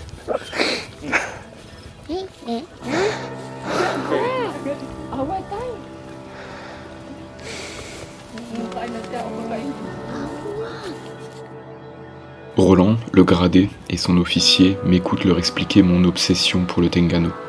Je leur raconte toutes les fois où j'étais persuadé que ce rêve ne se réaliserait jamais, notamment après mon accident de voiture dans ma chambre d'hôpital. Je descends de la voiture et mes yeux doivent supporter une vision un peu trop lourde pour eux, lourde de beauté. Il est là, devant moi, le lac Teingano.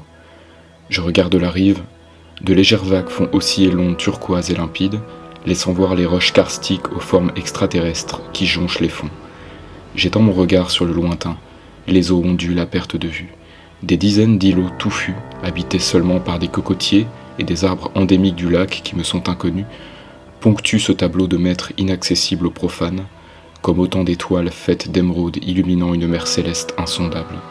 Enfin, à l'horizon, une jungle épaisse encerclant les eaux nous rappelle qu'il s'agit bien d'un lac. Alors mes proches, mes amis, ma famille savent à quel point ce lac était un rêve absolu, une obsession aussi pour moi. Vous savez, quand j'étais un peu pudique là-dessus, je l'évoque vraiment très brièvement, quand j'étais à l'hôpital après mon accident de voiture, je pensais à ce lac, je pensais à cet endroit tous les jours dans ce lit d'hôpital et je me disais, j'ai peut-être vraiment détruit ma vie, peut-être que jamais j'irai, quoi. Et ben, j'y suis vraiment allé et tous ces souvenirs sont remontés quand quand j'ai vu le lac pour la première fois, donc l'émotion était à son comble, voilà. Voilà, donc ça c'est ma maison pour 9 jours. Je pouvais pas espérer mieux. Bon, finalement je dors ni chez la tante du mec rencontré dans le bus, ni chez les enfants du policier rencontré à l'aéroport. Finalement je dors chez des petites dames très gentilles et qui m'ont prêté, qui me prêtent gentiment leur petite cabane. C'est incroyable, c'est exactement comme ça que j'imaginais dans mes rêves les plus fous. Le jour où j'irai dans le lac Teingano, je dormirai dans une petite cabane en bois et en tôle au bord du lac. C'est extraordinaire. C'est-à-dire que là c'est la fenêtre de ma chambre. C'est-à-dire que là ce soir, après avoir nagé dans le lac et avant de dormir, je vais juste me mettre là avec ma lampe et observer les serpents parce que ils sont partout. J'en ai pas encore vu, mais on m'a dit qu'ils étaient partout. J'espère que c'est vrai.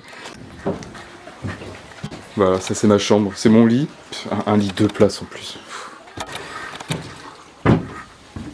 Et voilà. Et la nuit, ma tête va être là. Et juste derrière ma tête, c'est ça. Voilà. Donc écoutez, ça fait 6 ou 7 ans que j'attends ce moment. Donc j'ai pas envie d'attendre plus. Donc là, je vais couper la caméra et aller nager dans le lac. Puis je pense que je vais attendre la petite île qui est en face là. Une petite anecdote, normalement je la réservais au livre, mais j'ai vraiment envie de vous la dire. Vous savez, mon accident de voiture stupide en 2023, je me suis brisé la colonne vertébrale, je me suis brisé une vertèbre.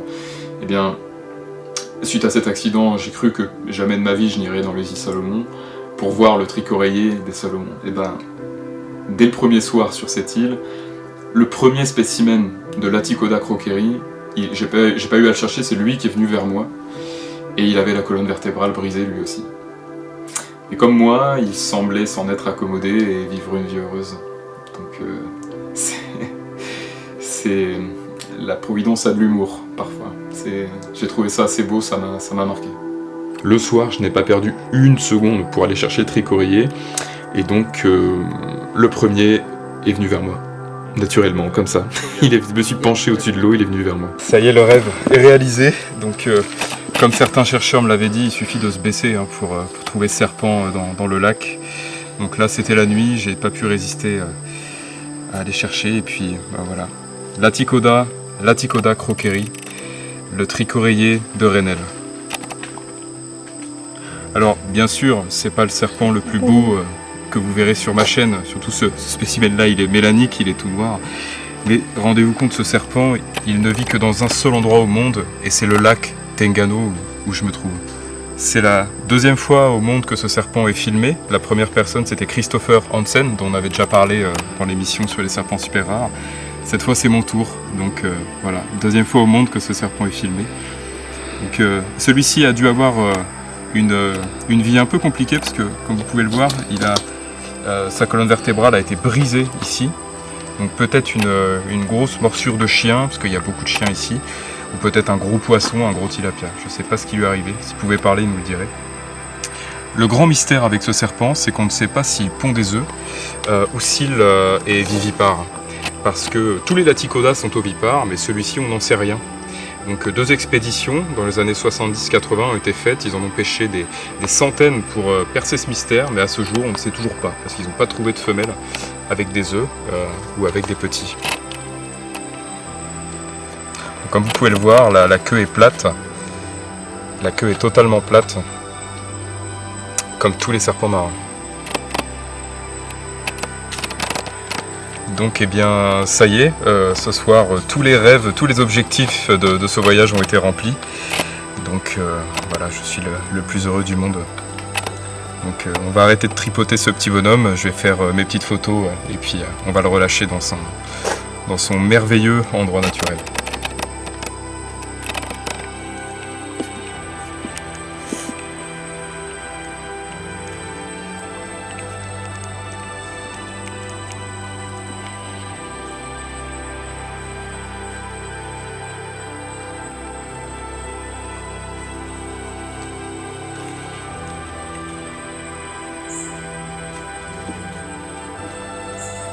I'm the happiest man in the world.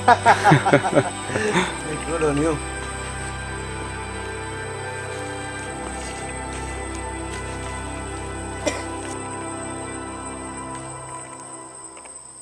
Le Laticoda croqueri, c'est une espèce qui est polymorphique, c'est-à-dire qu'on va trouver plusieurs couleurs chez la même espèce, allant du mélanique, donc c'est-à-dire des spécimens tout noirs, ou spécimens annelés de bandes noires, séparés par des interstices allant du chocolat noisette au bleu foncé.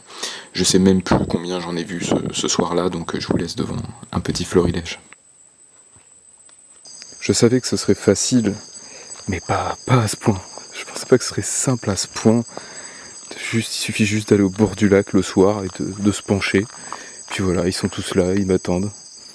Alors tout autour du lac, il y a de l'eau non salée qui vient des entrailles de la terre, qui sort de je ne sais quelle roche et qui se déverse dans le lac. Et cette eau, elle est très froide quand elle sort. Et pour l'instant, les seuls endroits où j'ai vu le serpent, c'est près de ces sources d'eau là. Donc c'est marrant à observer. Peut-être qu'ils préfèrent l'eau un peu plus froide, c'est bizarre.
Celui-ci est vraiment beau.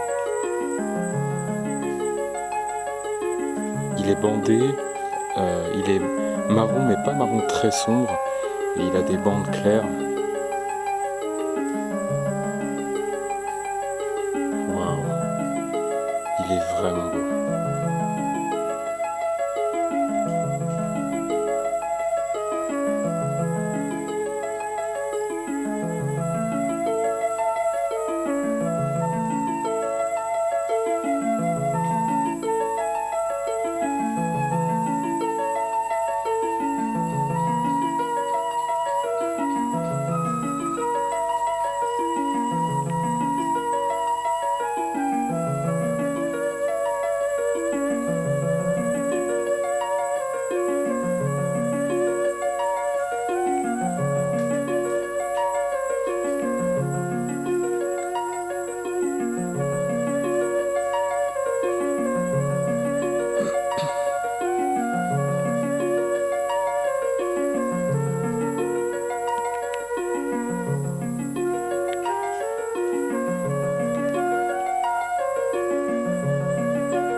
Ces mouvements sont tellement gracieux.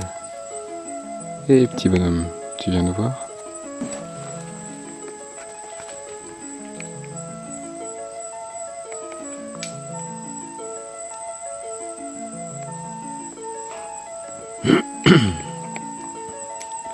Ça fait du bien aussi des fois de chercher un serpent qui est facile à trouver, parce que ça fait presque 3 mois que j'arpente toutes les îles de la région pour chercher des serpents qui sont extrêmement durs à trouver.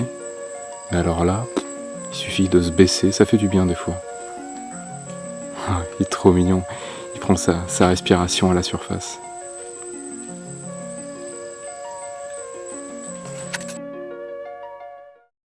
Premier réveil au bord du lac. Les gamins ce matin ont trouvé un serpent marin, donc ils m'ont appelé, j'y suis allé et c'était un juvénile de l'autre espèce de serpent marin du lac, l'Aticoda colubrina. Ce serpent-là, il vit pas que dans le lac, hein, il vit également en Asie du Sud-Est, dans à peu près tout l'océan Indien après l'Inde. Mais dans le lac, il a une particularité, c'est qu'ils deviennent géants. Il y en a qui dépassent les 2 mètres. Donc celui-ci, il était tout petit, il devait faire même pas 30 cm. Mais enfin, voilà, il est bleu turquoise avec des bandes noires et je rêve de voir ce serpent depuis l'enfance aussi. Donc c'est l'heure d'aller nager dans le lac. Hein.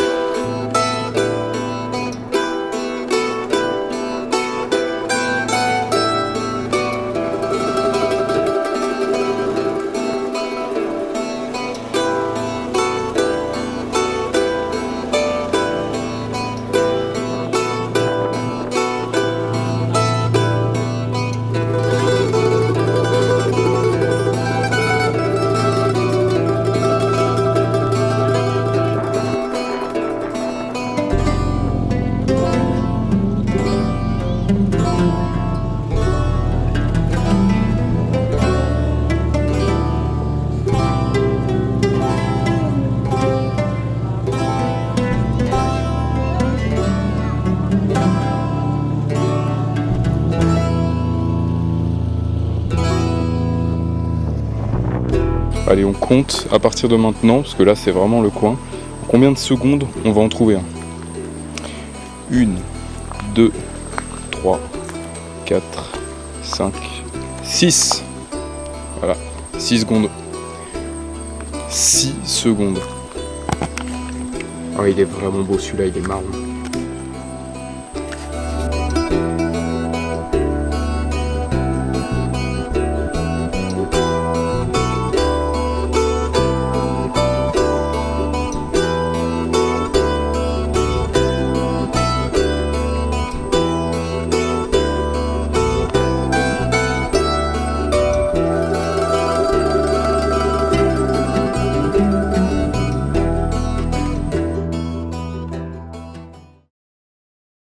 Petit aparté non serpent très rapide, mais j'avais vraiment envie de vous montrer ça.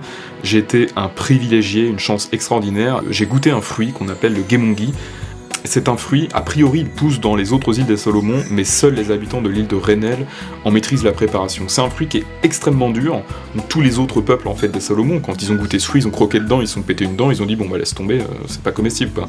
Les habitants, ils ont senti qu'il y avait un truc à faire avec, il faut peler la peau, ils récupèrent la peau et les graines à l'intérieur, ils les font chauffer dans de l'eau du lac, qui donc on le rappelle est légèrement salée.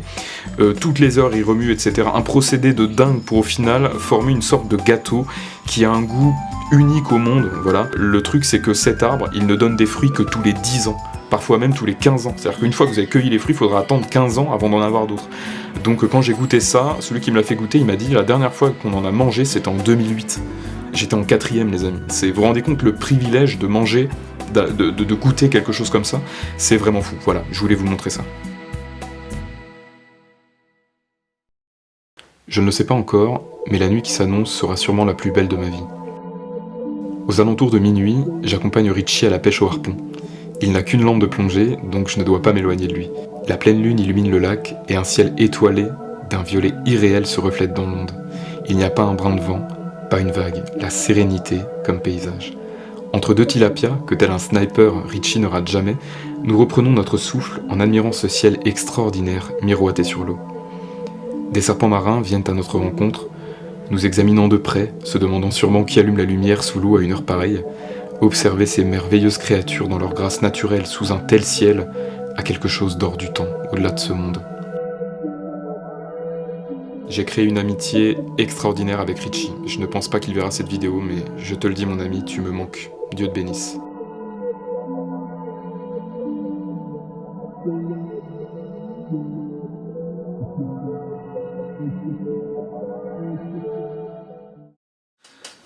Alors là, c'était donc le dernier jour sur l'île de Rennell. J'attendais en fait d'une minute à l'autre le bruit d'un moteur de bateau qui viendrait me chercher pour me ramener au premier village du lac, village dans lequel m'attendrait un véhicule pour m'emmener, pour faire les, je crois, 90 km à travers la jungle pour rallier l'aéroport pour rentrer chez moi, quoi. Donc c'était une journée un peu triste, quoi. Je voulais pas dire au revoir au lac, vous savez, votre serviteur est sensible, j'arrêtais pas de pleurer. Et même mes amis pleuraient aussi d'ailleurs, bref, c'était riche en émotions. Donc puis ce matin-là, j'ai entendu un moteur arriver, je me suis dit allez, ça y est, c'est le moment de dire adieu. Et en fait non, c'était un ami de mon ami Richie, mais un gars que je connaissais pas, et il dit ah c'est toi le chercheur de serpents. Il dit est-ce que t'as vu le petit? Je dis oui le petit, donc le tricoréier de Salomon. Je dis oui lui j'en ai vu plein, je suis comblé. Il m'a dit t'as vu le grand aussi ou pas? Je dis donc il parle du Laticoda colubrina, donc l'autre espèce du lac. J'ai dit non, j'ai pas réussi à en trouver un gros, mais je lui dis t'inquiète pas, ce serpent il vit aussi ailleurs dans le monde, j'en trouverai dans notre voyage. Il m'a dit non, c'est trop nul, en plus chez nous ils sont géants, c'est ce qui est vrai. Et donc il m'a dit non, vas-y viens, je t'emmène sur un tout petit îlot là si on a le temps, et tu vas voir, c'est sûr il y en aura. Bon, c'était pas du tout la bonne heure, on était en pleine journée, donc là les serpents marins sont en train de chasser en fait dans l'eau, hein, ils sont pas sur la terre ferme, mais bon, on sait jamais, de toute façon ça se refuse pas. Et ben écoutez, j'ai pas été déçu. Au passage, le pilote de la pirogue m'a attrapé un Laticoda croquerie au vol, entre guillemets, donc ça a été mon occasion de faire un dernier aveu à cette espèce si légendaire.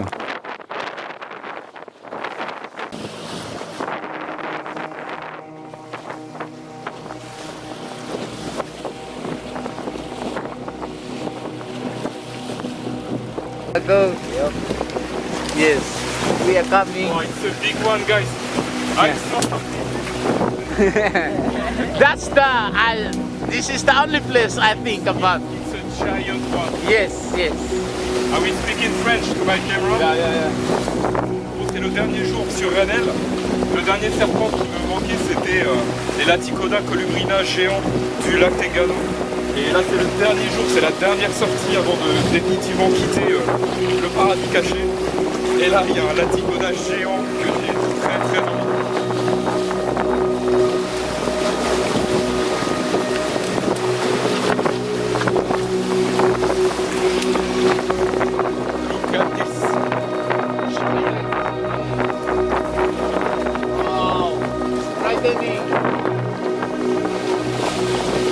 It's a childhood dream.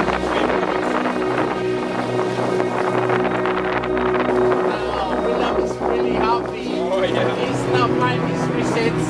Yeah. All is done. The mission is achieved. Complete.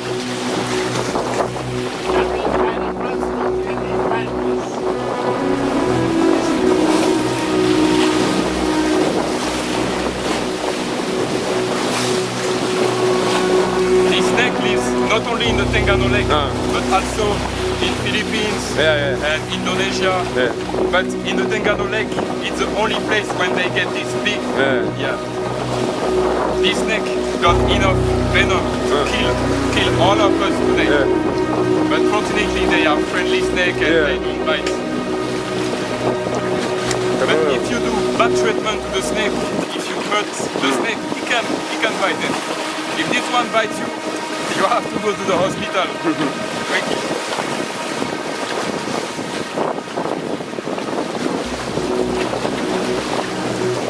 I can't believe it. You can take it.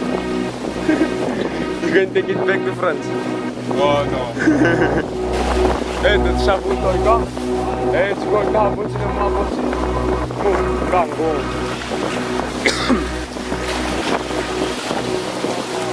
Ja.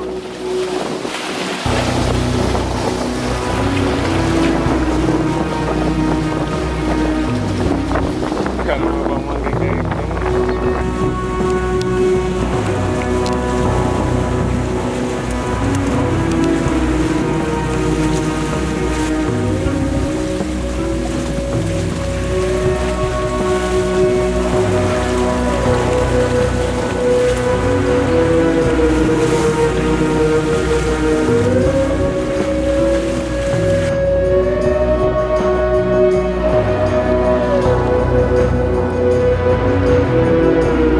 Évidemment, pour ce dernier jour, il fallait fêter ça avec du bétel.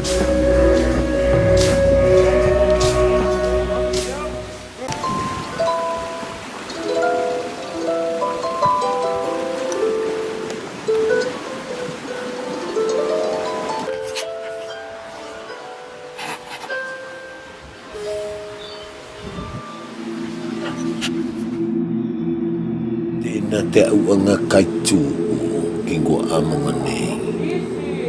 Ka noko iai mau te atua noko e angumaki. Noko he i mangauhi o hai ake to te kunga e wokinai. O kaitu nāno hai o ngatou wā kau ho kau ma uai ki mungi ki te ma uai te amonga. Mahe tai ki mungiki noho aki ngā haia te atuana manga pengea noho aki ai ano ina tangatipu ako kaitu na mate mai mungiki kana iai te saosanga na he tai ki nā niwa mukawani tingoa hai songo e nā puli ma te kenge ki ngā tute ungu o kaitu o to o mai o tanui i peka i ngango i te nganone kai otika kai kaui ka nani iai te profesa mai Maori no koa uhai ana sehu anga o hai logo te kite iana ma ongi anga na hengi wane no koa no haitena no ko pau haitena tenge ua ko kaitu te tino kato kaitu e takoto uwea i te ngano nei tēnei te o tinga o te tangatipu anei ua ingoa ka manga konina haka aonga ki te pengeai sia haike to ai ana tahi na anga. Huai awe William. How do you say thank you in Renel language? This one. Huai awe. Ai awe? Huai. Huai. Awe. Huai awe, Fred.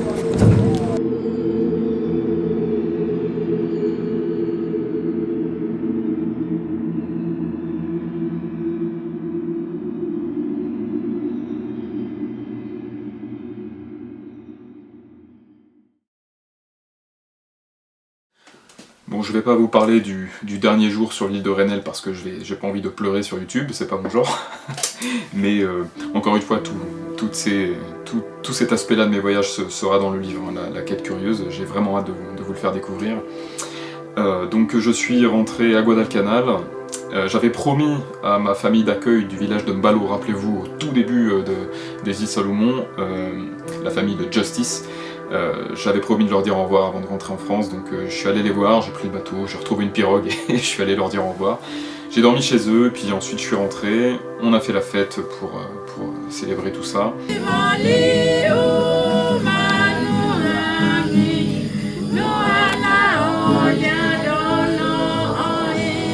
puis, eh bien, pour me raccompagner à l'aéroport, je me doutais bien hein, que certaines personnes voudraient me dire au revoir à l'aéroport.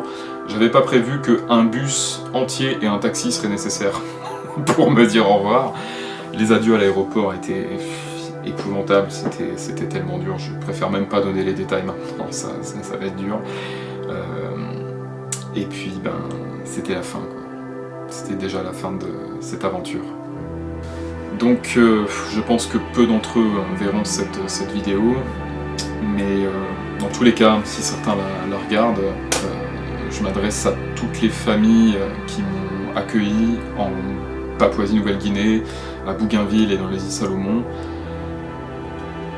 Je vous aime du fond du cœur, je vous oublierai jamais, Dieu vous bénisse, et c'est pas facile.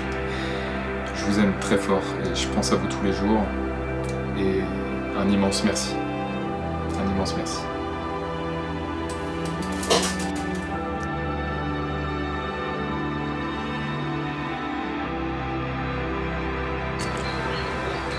13 décembre, nous y sommes, c'est déjà la fin de ce voyage. C'est la partie la plus ardue de ce genre de voyage. C'est pas de trouver les serpents, c'est de dire au revoir à des amis qu'on sait qu'on reverra probablement jamais. Ça c'est compliqué. Dire au revoir aux enfants surtout. Ça c'est très dur. Il faut se réjouir de ce qui est arrivé plutôt que de se lamenter que ce soit fini. C'est plus facile à dire qu'à faire. Cette aventure, je l'ai menée pour réaliser mes plus grands rêves. Trouver ces serpents si mystérieux, si rares, si méconnus. Je les ai tous réalisés, ces rêves. J'ai encore du mal à réaliser que c'est arrivé. Je pense qu'il va falloir du temps au psychisme pour se dire bordel, je l'ai fait quoi. Je l'ai fait et on est vraiment peu nombreux sur Terre à avoir réussi à trouver ces serpents. Cette quête, elle était pour réaliser ces rêves-là et ça s'est transformé en une quête au-delà du rêve. Au-delà du rêve. J'étais venu pour chercher des serpents rares et l'aventure qui va avec, les sensations que ça procure, se jeter comme ça dans le grand chaos, dans le grand imprévu, dans la grande incertitude, de jamais savoir où dormir, de jamais savoir où on va, de se laisser porter par le plan divin. J'ai trouvé plus que les serpents, j'ai trouvé une immense fraternité, une immense amitié, une immense gentillesse de la part des Mélanésiens, que ce soit à Bougainville ou dans les îles Salomon. Un immense merci, parce que j'avais soif, vous m'avez donné à boire, j'avais faim, vous m'avez nourri, j'étais malade, vous m'avez visité, j'étais un étranger et vous m'avez accueilli. Vous m'avez accueilli. Et ça, c'est quelque chose qui m'a profondément marqué, bouleversé, que j'oublierai jamais. Il va falloir retravailler, remettre de l'argent de côté pour la prochaine aventure, mais aussi, surtout, premièrement, rembourser certaines personnes qui m'ont aidé quand j'étais dans le besoin, ici, à distance, depuis la France, qui m'ont fait des petits, voire même des gros transferts, parce que je me suis fait un peu plumer mon argent dans certains coins. J'adresse un grand remerciement aussi à mon pote Business.